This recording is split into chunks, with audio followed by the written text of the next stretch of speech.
Hi all, Ernest അക്കാഡമിയുടെ പുതിയൊരു വീഡിയോയിലേക്ക് എല്ലാവർക്കും സ്വാഗതം. ഇത് നമ്മൾ ഡിസ്കസ് ചെയ്യുന്നത് ബയോളജിയിലെ നെർവസ് സിസ്റ്റം എന്ന ടോപ്പിക്കാണ്. അപ്പോൾ നമ്മുടെ നാഡീവ്യവസ്ഥ അല്ലെ, അപ്പൊ നാഡീവ്യവസ്ഥയുടെ ഭാഗങ്ങൾ എന്തൊക്കെയാ, അതുമായി ബന്ധപ്പെട്ട കാര്യങ്ങള്, ഫങ്ഷൻസ്, പിന്നെ നാഡീവ്യവസ്ഥയെ ബാധിക്കുന്ന രോഗങ്ങള്, ഇത്രയും കാര്യങ്ങളാണ് നമ്മൾ ഡിസ്കസ് ചെയ്തത്. അതിന്റെ കൂടെ 2 ക്വസ്റ്റ്യൻസ്. ഓക്കെ, അപ്പൊ നമുക്ക് ക്ലാസ്സിലേക്ക് കടക്കാം. ഹ്യൂമൻ നെർവസ് സിസ്റ്റം, നമ്മുടെ നാഡീവ്യവസ്ഥ നോക്കാലോ. അപ്പൊ എന്തൊക്കെയാണ് ഫങ്ഷൻസ് അല്ലെ, എന്തൊക്കെയാണ് നാഡീവ്യവസ്ഥയുടെ ഫങ്ഷൻസ്, നെർവസ് സിസ്റ്റത്തിന്റെ ഫങ്ഷൻസ്? പ്രോസസ് ഇൻഫോർമേഷൻ അല്ലെ, നമ്മുടെ എന്താണ് ഇൻഫോർമേഷൻസ് നമുക്ക് കിട്ടുന്ന, നമ്മുടെ തലച്ചോറ് ബ്രെയിനിലേക്ക് കിട്ടുന്ന ഇൻഫോർമേഷൻസ് ഒക്കെ എന്താക്കുക, പ്രോസസ്സ് ചെയ്യാം അല്ലെ. നമുക്ക് എന്തെല്ലാം കാര്യങ്ങൾ ചെയ്യാറുണ്ട്, അതൊക്കെ ചിന്തിക്കാറുണ്ട് അല്ലെ. അപ്പൊ ഇൻഫോർമേഷൻസിനെ, നമ്മുടെ തലച്ചോറിലേക്ക് കിട്ടുന്ന ഇൻഫോർമേഷൻസിനൊക്കെ പ്രോസസ്സ് ചെയ്യാം. പിന്നെന്താണ്, കൺട്രോൾ വേരിയസ് ബോഡിലി ഫങ്ഷൻസ് അല്ലെ, നമ്മുടെ ശാരീരിക പ്രവർത്തനങ്ങളെ നിയന്ത്രിക്കുക. പിന്നെന്താണ്, enable communication different parts of the body അല്ലെ, ശരീരത്തിന്റെ വിവിധ ഭാഗങ്ങൾ തമ്മിൽ കമ്മ്യൂണിക്കേറ്റ് ചെയ്യുക അല്ലെ. പല ഭാഗങ്ങളുണ്ട് അല്ലെ, അത് തമ്മിലൊക്കെ എന്ത് വേണം, കമ്മ്യൂണിക്കേഷൻ വേണം, കോർഡിനേഷൻ വേണം. ഏത് കോർഡിനേഷൻ എന്ന് പറയുമ്പോൾ ഏത് പ്രവൃത്തി ആദ്യം ചെയ്യണം, ഏത് പ്രവൃത്തി പിന്നെ ചെയ്യണം, അത്തരത്തിലുള്ള നിർദ്ദേശങ്ങൾ കൊടുക്കുക അല്ലെ. കൺട്രോൾ ചെയ്യാന്ന് പറയുമ്പോൾ അത് ചെയ്യണം അല്ലെങ്കിൽ അത് ചെയ്യേണ്ട എന്നുള്ള നിർദ്ദേശം കൊടുക്കുക. പിന്നെന്താണ് പറയുന്നത്, coordinate and regulate actions, thoughts, emotions and sensory perceptions അല്ലെ. എന്തൊക്കെയാണ്, പ്രവർത്തികളെ നിയന്ത്രിക്കുകയും ഏകോപിപ്പിക്കുകയും ചെയ്യുക അല്ലെ. കോർഡിനേറ്റ് ചെയ്യുക, അതുപോലെ നിയന്ത്രിക്കുക. പിന്നെന്താണ്, തോട്ട്സ്, ചിന്തകളെ അതുപോലെ തന്നെ എന്താക്കുക, നിയന്ത്രിക്കുക, ഏകോപിപ്പിക്കുക. ഇമോഷൻസ് അല്ലെ, നമ്മുടെ വൈകാരികമായിട്ടുള്ള കാര്യങ്ങൾ, അതിലൊക്കെ എന്താക്കുക, നിയന്ത്രിക്കുക. പിന്നെന്താണ്, സെൻസറി പെർസെപ്ഷൻസ്, നമ്മുടെ സെൻസ് ഓർഗൻസിലൂടെ നമുക്ക് കിട്ടുന്ന ഇൻഫോർമേഷൻസ് അല്ലെ, അതിനൊക്കെ എന്താക്കുക, അതിനനുസരിച്ചിട്ടുള്ള പ്രതികരണങ്ങൾ ഉളവാക്കുക, അല്ലെങ്കിൽ എന്താക്കുക, അതിനൊക്കെ പ്രോസസ് ചെയ്യുക. ഇതൊക്കെ ചെയ്യുന്നത് ആരാണ്, നമ്മുടെ നെർവസ് സിസ്റ്റം ആണ് അല്ലെ. അപ്പൊ നെർവസ് സിസ്റ്റം എന്ന് പറഞ്ഞാൽ എന്താ, നമ്മുടെ ബേസിക് ആയിട്ട് പറയുമ്പോൾ നമ്മുടെ ശാരീരിക പ്രവർത്തനങ്ങളെ നിയന്ത്രിക്കുകയും ഏകോപിപ്പിക്കുകയും ചെയ്യുന്ന വ്യവസ്ഥയാണ് അല്ലെ. അപ്പൊ നിയന്ത്രിക്കുക എന്ന് പറയുമ്പോൾ കൺട്രോൾ, ഏകോപിപ്പിക്കുക എന്ന് പറയുമ്പോൾ കോർഡിനേഷൻ. അപ്പൊ എന്ത് ചെയ്യണം, ചെയ്യണ്ട, പിന്നെ എന്താണ്, ഏത് ആദ്യം ചെയ്യണം, ഏത് പിന്നെ ചെയ്യണം, ഇത്തരത്തിലുള്ള നിർദ്ദേശങ്ങളെല്ലാം നമുക്ക് തരുന്നത് ആരാണ്, നമ്മുടെ നെർവസ് സിസ്റ്റം അല്ലെ. അപ്പൊ എന്തൊക്കെയാ ഫങ്ഷൻസ് പറഞ്ഞത്, process information, control various bodily functions, enable communication different parts of the body, coordinate and regulate actions, thoughts, emotions and sensory perceptions അല്ലെ. ഇത്രയും കാര്യങ്ങളാണ് നമ്മുടെ ഫങ്ഷൻസ് ആയിട്ട് പറഞ്ഞത്. അപ്പൊ ഇനി നമുക്ക് എന്ത് നോക്കാം, ബാക്കി കാര്യങ്ങളൊക്കെ ഒന്ന് നോക്കാം. Nervous system consists of central nervous system, peripheral nervous system, autonomic nervous system. അപ്പൊ നമ്മുടെ നെർവസ് സിസ്റ്റം അല്ലെ, നാഡീവ്യവസ്ഥയുടെ ഭാഗങ്ങൾ ഏതൊക്കെ, അല്ലെ നാഡീവ്യവസ്ഥ എന്തെല്ലാം ഉൾപ്പെടുന്നതാണ് നാഡീവ്യവസ്ഥ. എന്തൊക്കെയാണ് പറഞ്ഞത്, 3 സിസ്റ്റങ്ങൾ അല്ലെങ്കിൽ 3 വ്യവസ്ഥകളാണ് നമ്മൾ ഇവിടെ പറഞ്ഞത് അല്ലെ. ഏതൊക്കെയാണ്, സെൻട്രൽ നെർവസ് സിസ്റ്റം അല്ലെ, central nervous system, peripheral nervous system, autonomic nervous system അല്ലെ. ഇപ്പൊ നെർവസ് സിസ്റ്റത്തിന്റെ ഭാഗങ്ങളായിട്ട് നമ്മൾ എന്തൊക്കെയാ പറയുന്നത്, ഒന്ന് സെൻട്രൽ നെർവസ് സിസ്റ്റം, കേന്ദ്ര നാഡീവ്യവസ്ഥ അല്ലെ, പിന്നെന്താണ് പെരിഫറൽ നെർവസ് സിസ്റ്റം, പിന്നെന്താണ് ഓട്ടോണോമിക് നെർവസ് സിസ്റ്റം. ഇങ്ങനെ 3 ഭാഗങ്ങൾ. The basic structural and functional unit of nervous system is neuron. ഇത് പ്രത്യേകം ശ്രദ്ധിക്കുക, നമ്മുടെ പ്രീവിയസ് ക്വസ്റ്റ്യൻ ആണ്. അപ്പൊ ശ്രദ്ധിക്കുക, എന്താണ് നമ്മുടെ നാഡീവ്യവസ്ഥയുടെ അടിസ്ഥാന ഘടകം, പ്രവർത്തിക്കുന്നതിന്റെ അടിസ്ഥാനമാണ്. അതുപോലെ തന്നെ സ്ട്രക്ചർ ഘടന നോക്കിയാലും അടിസ്ഥാന ഘടകം എന്താണ്, ന്യൂറോൺ ആണ് അല്ലെ. അപ്പൊ നാഡീവ്യവസ്ഥയുടെ അടിസ്ഥാന ഘടകമാണ് എന്തെന്ന് പറയുന്നത്, ന്യൂറോൺ എന്ന് പറയുന്നത്. പ്രീവിയസ് ക്വസ്റ്റ്യൻ ആണ്, ശ്രദ്ധിക്കാം. ഓക്കെ, അപ്പൊ നെർവസ് സിസ്റ്റം എന്തൊക്കെയാണ് കണ്ടെയ്ൻ ചെയ്യുന്നത്, central nervous system, peripheral nervous system, autonomic nervous system. ഇത് 3 ചേർന്നതാണ് നമ്മുടെ നെർവസ് സിസ്റ്റം, നാഡീവ്യവസ്ഥ. അതില് നമ്മുടെ നാഡീവ്യവസ്ഥയുടെ അടിസ്ഥാന ഘടകമാണ് ഏതെന്ന് പറയുന്നത്, ന്യൂറോൺ എന്ന് പറയുന്നത്. ഓക്കെ, അത് പ്രീവിയസ് ക്വസ്റ്റ്യൻ ആണ്, നമ്മളത് അറിഞ്ഞിരിക്കണം. അതുപോലെ തന്നെ നമുക്ക് ചോദിക്കുന്ന വേറൊരു ക്വസ്റ്റ്യൻ ആണ്, നമ്മുടെ ഒരു ഓർഗാനിസത്തിന്റെ basic structural and functional unit ഏത്. അപ്പൊ ഒരു ഓർഗാനിസത്തിന്റെ, ഒരു ജീവിയുടെ basic structural and functional unit ചോദിച്ചു കഴിഞ്ഞാൽ അത് സെല്ലാണ്. പിന്നെ അതുപോലെ തന്നെ ഒന്ന് ചോദിക്കുന്നതാണ് ഏത്, നമ്മുടെ കിഡ്നിയുടെ അല്ലെ, കിഡ്നിയുടെ ബേസിക് ഫങ്ഷണൽ യൂണിറ്റ് ഏതാണ്, നെഫ്രോൺ ആണ് കേട്ടോ. ഇത് 3ഉം ഒരേപോലത്തെ കാര്യങ്ങളാണ്, അപ്പൊ തെറ്റിപ്പോവരുത്. കിഡ്നിയുടെ ബേസിക് ഫങ്ഷണൽ യൂണിറ്റ് ചോദിച്ചു കഴിഞ്ഞാൽ എന്താണ്, നെഫ്രോൺ ആണ്. പിന്നെന്താണ്, നമ്മുടെ ഒരു ജീവിയുടെ basic structural and functional unit ചോദിച്ചു കഴിഞ്ഞാൽ, അതായത് ജീവിയെ നിർമ്മിച്ചിരിക്കുന്നതിന്റെ അടിസ്ഥാനം നോക്കിക്കഴിഞ്ഞാലും അത് പ്രവർത്തിക്കുന്നതിന്റെ അടിസ്ഥാനം നോക്കിക്കഴിഞ്ഞാലും ഒക്കെ എന്താണ്, സെല്ലാണ്. ഇവിടെ നമ്മൾ നാഡീവ്യവസ്ഥയുടെ അടിസ്ഥാന ഘടകം ചോദിച്ചു കഴിഞ്ഞാൽ അത് എന്താണ്? ന്യൂറോൺ ആണ് കേട്ടോ. അല്ല, ഈ മൂന്നും എന്താണ്? പ്രീവിയസ് ആണ്. അപ്പൊ അത് പ്രത്യേകം ശ്രദ്ധിക്കുക, തെറ്റിക്കരുത്. ഓക്കെ, അപ്പൊ നമുക്ക് അടുത്ത് നോക്കാം. നമുക്ക് ഈ ന്യൂറോണിന്റെ സ്ട്രക്ചർ ഒന്ന് നോക്കാം അല്ലെ. ന്യൂറോണിന്റെ സ്ട്രക്ചർ ഒക്കെ പരീക്ഷയ്ക്ക് ചോദിച്ചതാണ്. അതായത് നമ്മുടെ NTPC ഒക്കെ പ്രീവിയസ് ക്വസ്റ്റ്യൻ, ഗ്രൂപ്പ് ഡിന്റെ ഒക്കെ പ്രീവിയസ് ക്വസ്റ്റ്യനിൽ ഇതേപോലത്തെ ഒരു സ്ട്രക്ചർ കൊടുത്തിട്ട് ഇത് ഏത് സെല്ലാന്ന് ചോദിച്ചിട്ടുണ്ട്. അതായത് ഈ ഭാഗങ്ങളൊന്നും അടയാളപ്പെടുത്താതെ ജസ്റ്റ് ഷേപ്പ് മാത്രം കൊടുത്തിട്ട് ഇത് ഏത് ടൈപ്പ് സെല്ലാണെന്ന് ചോദിച്ചിട്ടുണ്ട്. അപ്പൊ എന്താണ് നമുക്ക് കണ്ടാൽ അറിയാം എന്താണ്? ന്യൂറോൺ ആണ് അല്ലെ. ഓക്കെ, നമുക്ക് നോക്കാം. അപ്പൊ ആദ്യം നമുക്ക് നോക്കാവുന്നത് ഇത്രയും പോർഷൻസ് ആണ് എന്തെന്ന് പറയുന്നത്? സെൽ ബോഡി എന്ന് പറയുന്നത് അല്ലെ. അപ്പൊ സെൽ ബോഡി ഈ പോർഷന് പറയുന്നതാണ് സെൽ ബോഡി. അപ്പൊ സെൽ ബോഡി അറിയപ്പെടുന്നത് സോമ കേട്ടോ. സോമ എന്നും അതുപോലെ തന്നെ സൈറ്റോൺ എന്നും അറിയപ്പെടുന്നത് എന്താണ്? സെൽ ബോഡിയാണ്. അപ്പൊ അത് പ്രത്യേകം ശ്രദ്ധിക്കണേ. പിന്നെ സൈറ്റോണിന്റെ ക്വസ്റ്റ്യൻ ചോദിച്ചതാണ്. അപ്പൊ സെൽ ബോഡി അല്ലെ, സെൽ ബോഡി അറിയപ്പെടുന്ന പേരുകളാണെന്ത്? സോമ, അതുപോലെ പിന്നെ cell body of a neuron is called cyton കേട്ടോ. ഈ രണ്ട് കാര്യങ്ങൾ ഓർമ്മിച്ച് വെക്കാം. സെൽ ബോഡി അറിയപ്പെടുന്ന സോമ, പിന്നെ സൈറ്റോൺ, ഇതൊക്കെ എന്താണ്? സെൽ ബോഡി ആണെന്ന് ഓർമ്മിച്ച് വെക്കാം. പിന്നെ ഇവിടെ നോക്കിക്കേ, ആദ്യം നമുക്ക് ഇവിടെ തുടങ്ങാം. ഡെൻഡ്രൈറ്റ് ഇല്ലേ. അപ്പൊ അതായത് നമ്മളുടെ ഈ സെൽ ബോഡിയിലെ കോശശരീരത്തിന്റെ കേന്ദ്രത്തിലായിട്ട് എന്തുണ്ട്? അതിനെ നിയന്ത്രിക്കാൻ, അതായത് കോശത്തെ നിയന്ത്രിക്കുന്ന ന്യൂക്ലിയസ് ഉണ്ട്. പിന്നെ ഇവിടെ നോക്കാം. ഇവിടെ നോക്കുന്ന സമയത്ത് എന്താണ്? ചെറിയ തന്തുക്കൾ അല്ലെ, ഫിലമെന്റ്സ് കാണാം. അതാണ് ഡെൻഡ്രോൺ എന്ന് പറയുന്നത്. അതായത് കോശ ശരീരത്തിൽ നിന്നും ഉത്ഭവിക്കുന്ന ചെറിയ തന്തുക്കളാണ് എന്തെന്ന് പറയുന്നത്? ഡെൻഡ്രോൺ. അതിന്റെ ബ്രാഞ്ചസ് ആണ് എന്തെന്ന് പറയുന്നത്? ഡെൻഡ്രൈറ്റ് എന്ന് പറയുന്നത്. അപ്പൊ പ്രത്യേകം ശ്രദ്ധിക്കണം. നമ്മളോട് ചോദിക്കും ഒരു ന്യൂറോണിന്റെ സെൽ ബോഡിയിൽ നിന്നും വരുന്ന സ്മോൾ ഫിലമെന്റ് ഏതാണ്? സ്മോൾ ഫിലമെന്റ് എന്ന് കണ്ടാൽ അതെന്താണ്? ഡെൻഡ്രോൺ ആണ്. ആ ഡെൻഡ്രോണിന്റെ ബ്രാഞ്ചസ് ആണ് എന്ത്? ഡെൻഡ്രൈറ്റ് എന്ന് പറയുന്നത്. പിന്നെ അവിടെ കൊടുത്തത് എന്താണ്? ന്യൂക്ലിയസ് ആണ്. സെല്ലിനെ നിയന്ത്രിക്കുന്ന ഭാഗമാണ് എന്ന് പറയുന്നത് ന്യൂക്ലിയസ് എന്ന് പറയുന്നത്, കൺട്രോളിംഗ് പാർട്ടാണ്. പിന്നെ കോശ ശരീരത്തിന് മൊത്തത്തിൽ നമ്മൾ എന്ത് പറയും? സോമ, അല്ലെങ്കിൽ എന്ത് പറയാം? സൈറ്റോൺ എന്നൊക്കെ പറയാം സെൽ ബോഡി. നെക്സ്റ്റ് നമുക്ക് നോക്കാം. ഇവിടെ ഇങ്ങനെ ഈ സെൽ ബോഡിയിൽ നിന്ന് നീളം കൂടിയ ഒരു തന്തു കാണാം നിങ്ങൾക്ക് അല്ലെ. നീളം കൂടിയ തന്തു അല്ലെങ്കിൽ ഫിലമെന്റ്, അതാണ് എന്ന് പറയുന്നത്? ആക്സോൺ എന്ന് പറയുന്നത്. അപ്പോൾ ഒരു ന്യൂറോണിന്റെ സെൽ ബോഡിയിൽ നിന്ന് ഉത്ഭവിക്കുന്ന നീളം കൂടിയ ഫിലമെന്റിനാണ് എന്ത് വിളിക്കുന്നത്? ആക്സോൺ എന്ന് വിളിക്കുന്നത് കേട്ടോ. ആക്സോൺ. അപ്പൊ ആ ആക്സോണിന്റെ ബ്രാഞ്ചസിനാണ് നമ്മൾ എന്ത് വിളിക്കുന്നത്? ആക്സോണൈറ്റ്. ഇവിടെ പകുതിയേ ഉള്ളൂ, ആക്സോൺ അല്ല, ആക്സോണൈറ്റ് ആണ്. ഇന്ന് മിസ്റ്റേക്ക് പറ്റിപ്പോയതാണ്.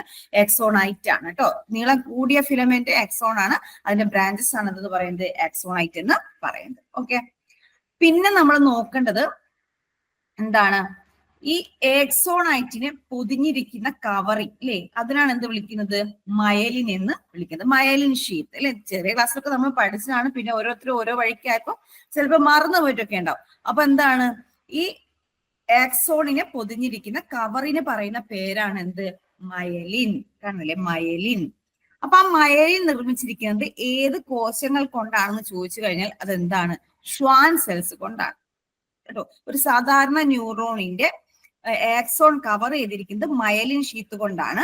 ആ മയലിൻ ഷീത്ത് നിർമ്മിച്ചിരിക്കുന്നത് എന്തുകൊണ്ടാണെന്ന് ചോദിച്ചു കഴിഞ്ഞാൽ ഷ്വാൻ സെൽസ് കൊണ്ടാണ് കേട്ടോ. അപ്പൊ അതും കൂടെ ഓർമ്മിച്ച് വെക്കാം. മയലിൻ ഷീത്ത് നിർമ്മിച്ചിരിക്കുന്ന സെല്ലാണ് ഏത് പറയുന്നത്? Schwann cell. പിന്നെ മയലിൻ ഷീത്ത് നിങ്ങൾക്കറിയാം, ഇവിടെ കാണുന്നില്ലേ? അപ്പൊ മയലിൻ ഷീത്ത് എന്താണ്? കണ്ടിന്യൂസ് ആയിട്ട് പോവല്ല. അപ്പൊ അതുകൊണ്ട് തന്നെ ആ ഗ്യാപ്പ് അല്ലെങ്കിൽ കൂടിച്ചേരുന്ന ആ പോർഷന് പറയുന്ന പേരാണെന്ത്? Node of Ranvier. മനസ്സിലായില്ലേ? ഇവിടെ ഈ കാണപ്പെടുന്ന ഈ പോർഷൻ ഇല്ലേ, കൂടിച്ചേരുന്ന പോർഷൻ, അതിനെ പറയുന്ന പേരാണത് നോഡ് ഓഫ് റാൻവിയർ. അപ്പൊ നോഡ് ഓഫ് റാൻവിയർ എന്തിന്റെ ഭാഗമാണെന്ന് ചോദിച്ചു കഴിഞ്ഞാല് ന്യൂറോണിന്റെ ഭാഗമാണ്. മയലിൻ ഷീത്ത് തമ്മിൽ ചേരുന്ന പോർഷൻ പറയുന്ന പേരാണെന്ത്? Node of Ranvier. ഇപ്പൊ ആക്സോണിനെ പൊതിഞ്ഞിരിക്കുന്ന കവറിംഗ് ആണ് മയലിൻ ഷീത്ത്. മയലിൻ ഷീത്ത് നിർമ്മിച്ചിരിക്കുന്ന സെല്ലാണ് ഷ്വാൻ സെൽ. ഓക്കെ, അപ്പൊ അത് തമ്മിൽ ചേരുന്ന പോർഷൻ, അതായത് കണ്ടിന്യൂസ് അല്ല, തമ്മിൽ ചേരുന്ന പോർഷൻ പറയുന്ന പേരാണ് നോഡ് ഓഫ് റാൻവിയർ. ഇനി ശ്രദ്ധിക്കേണ്ടത് ആക്സോണിന്റെ ബ്രാഞ്ചസ് ആണ് എന്ന് പറയുന്നത് ആക്സോണൈറ്റ് എന്ന് പറയുന്നത്. ഓക്കെ, ഇത്രയും കാര്യങ്ങൾ ക്ലിയർ ആയല്ലോ. അപ്പൊ നമ്മളിവിടെ ന്യൂറോണിന്റെ സ്ട്രക്ചർ ജസ്റ്റ് എന്തൊക്കെയാണ് പാർട്ട് എന്ന് പറഞ്ഞിട്ടേ ഉള്ളൂ അല്ലെ. അപ്പൊ നമുക്ക് ഓരോന്ന് നോക്കാം. അപ്പൊ എന്താണ് പറഞ്ഞത്? ഈ കോശ ശരീരം, സെൽ ബോഡി, അതെന്താ അറിയപ്പെടുന്നത്? സോമ എന്നും സൈറ്റോൺ എന്നൊക്കെ അറിയപ്പെടുന്നുണ്ട്. അതിന്റെ സെന്റർ ആണ്, നിയന്ത്രിക്കുന്ന ഭാഗമാണ് എന്ന് പറയുന്നത് ഈ ന്യൂക്ലിയസ് എന്ന് പറയുന്നത്. സെൽ ബോഡിയിൽ നിന്ന് ഉത്ഭവിക്കുന്ന ചെറിയ ഫിലമെന്റ് ആണ് എന്ത്? ഡെൻഡ്രോൺ. ശ്രദ്ധിക്കണേ, ഡെൻഡ്രോൺ. അതിന്റെ ബ്രാഞ്ചസ് ആണ് ഡെൻഡ്രൈറ്റ്. ഇനി സെൽ ബോഡിയിൽ നിന്ന് ഉത്ഭവിക്കുന്ന വലിയ ഫിലമെന്റ് ആണ് എന്ന് പറയുന്നത് ആക്സോൺ. ഇതൊക്കെ ഇങ്ങനെ ക്വസ്റ്റ്യൻ ചോദിച്ചിട്ടുണ്ട്, അപ്പൊ ശ്രദ്ധിച്ചോളൂ. ആക്സോൺ. ആക്സോണിന്റെ ബ്രാഞ്ചസ് ആണ് എന്ത്? ആക്സോണൈറ്റ്. ഓക്കെ, ആക്സോണിനെ പുഞ്ചിരിക്കുന്ന കവറിംഗ് ആണ് മയലിൻ. മയലിന്റെ നിർമ്മിച്ചിരിക്കുന്ന സെല്ലാണ് എന്ന് പറയുന്നത് ഷ്വാൻ സെൽ. മയലിൻ കൂടിച്ചേരുന്ന പോർഷൻ ആണ്, അല്ലെങ്കിൽ മയലിന്റെ എന്താ പറയാ ഇടയ്ക്കിടെയുള്ള ഒരു നോഡാണ് എന്ന് പറയുന്നത് നോഡ് ഓഫ് റാൻവിയർ എന്ന് പറയുന്നത്. ഓക്കെ, ഇത്രയും കാര്യങ്ങൾ ക്ലിയർ ആയിട്ടുണ്ടാന്ന് വിചാരിക്കുന്നു. അപ്പൊ നമുക്ക് അടുത്ത് ഇതിന്റെ ഓരോ പോർഷൻ ആയിട്ടും ഫംഗ്ഷൻ ആയിട്ടും ഒക്കെ ഒന്ന് നോക്കാം. എന്താണ്? ഡെൻഡ്രൈറ്റ് ആണ് അല്ലെ. These are branch-like structures that receive messages from other neurons and allow the transmission of messages to the cell body. അതായത് തൊട്ടടുത്ത ന്യൂറോണിൽ നിന്നും ആവേഗങ്ങൾ അല്ലെങ്കിൽ ഇൻഫോർമേഷൻസ് സ്വീകരിച്ചുകൊണ്ട് അല്ലെങ്കിൽ മെസ്സേജസ് സ്വീകരിച്ചുകൊണ്ട് കോശ ശരീരത്തിലേക്ക് എത്തിക്കുന്ന ആളാണ് ആരെന്ന് പറയുന്നത്? ഡെൻഡ്രൈറ്റ് എന്ന് പറയുന്നത് അല്ലെ. ഇപ്പൊ എന്താ പറഞ്ഞത്? എന്താ നമ്മൾ ചിത്രത്തില് ഇതാ ഇവിടെ വേറെ ന്യൂറോൺ ഉണ്ടാവും അല്ലെ. അപ്പൊ ആ ന്യൂറോണിൽ നിന്നും മെസ്സേജസ് സ്വീകരിക്കുന്ന ഭാഗമാണ് എന്ന് പറയുന്നത് ഡെൻഡ്രൈറ്റ് എന്ന് പറയുന്നത്. ആ ഡെൻഡ്രൈറ്റിൽ നിന്നും ആവേഗങ്ങൾ ഡെൻഡ്രോൺ വഴി എവിടെ എത്തുന്നു? സെൽ ബോഡിയിൽ എത്തുന്നു. അതാണ് പറഞ്ഞത്. ഓക്കെ, ഇനി അടുത്ത എന്താണ്? Cell body. Each neuron has A cell body with a nucleus, Golgi body, endoplasmic reticulum, mitochondria and other compounds. എന്താണ്? നമ്മുടെ സാധാരണ കോശങ്ങളിലുള്ള കോശാംഗങ്ങൾ അല്ലെങ്കിൽ സെൽ ഓർഗനൽസ് എല്ലാം ഇതിലും ഉണ്ട്, ഈ പറയുന്ന ന്യൂറോണിലും ഉണ്ട് അല്ലെ.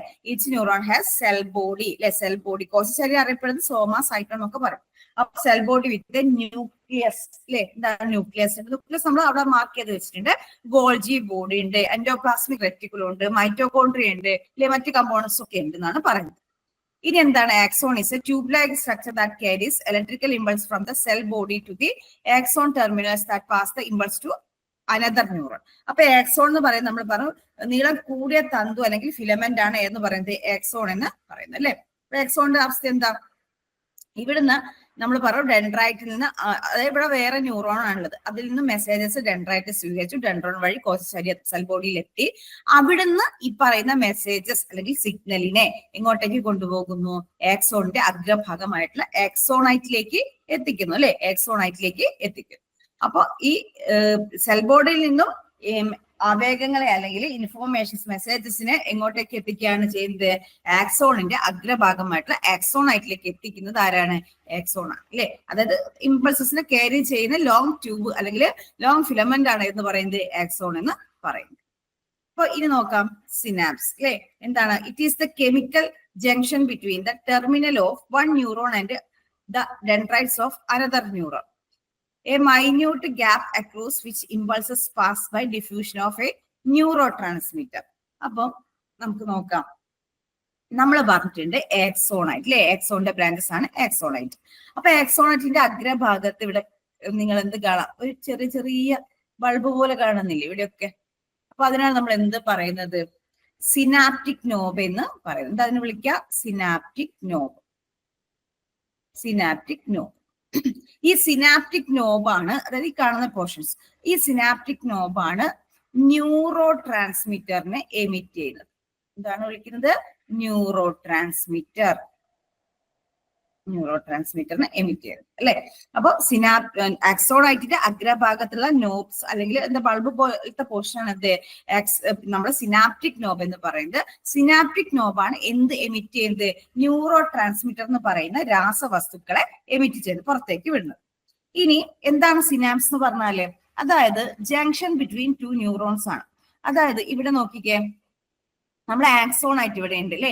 ആക്സോണിന്റെ ബ്രാഞ്ചസ് ആക്സോൺ. അപ്പൊ ഇവിടെ എന്തുണ്ടാവും? മറ്റു തൊട്ടടുത്ത ന്യൂറോണിന്റെ ഡെൻഡ്രൈറ്റ് ആണ് ഇവിടെ ഉണ്ടാവുക കേട്ടോ. തൊട്ടടുത്ത ഈ ഡെൻഡ്രൈറ്റിൽ ഇതേപോലെ ഒരു സെൽ ഇവിടെ ഉണ്ടാവും, ഇവിടെ ഉണ്ടാവും. അപ്പൊ ഈ ഡെൻഡ്രൈറ്റ് അടുത്തതിന്റെ ഡെൻഡ്രൈറ്റ് ആണ് ഇവിടെ ഉണ്ടാവുക.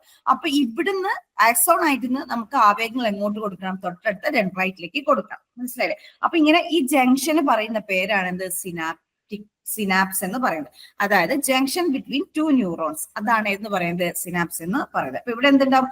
അടുത്ത ന്യൂറോണിന്റെ ഡെൻഡ്രൈറ്റ് ഉണ്ടാവും. അപ്പൊ ജംഗ്ഷൻ അല്ലെ, ഇതിന്റെ ആക്സോണൈറ്റും ഇതിന്റെ ഡെൻഡ്രൈറ്റിനും ഇടയിലുള്ള ആ ജംഗ്ഷൻ ആണ് നമ്മൾ എന്ത് വിളിക്കുന്നത്?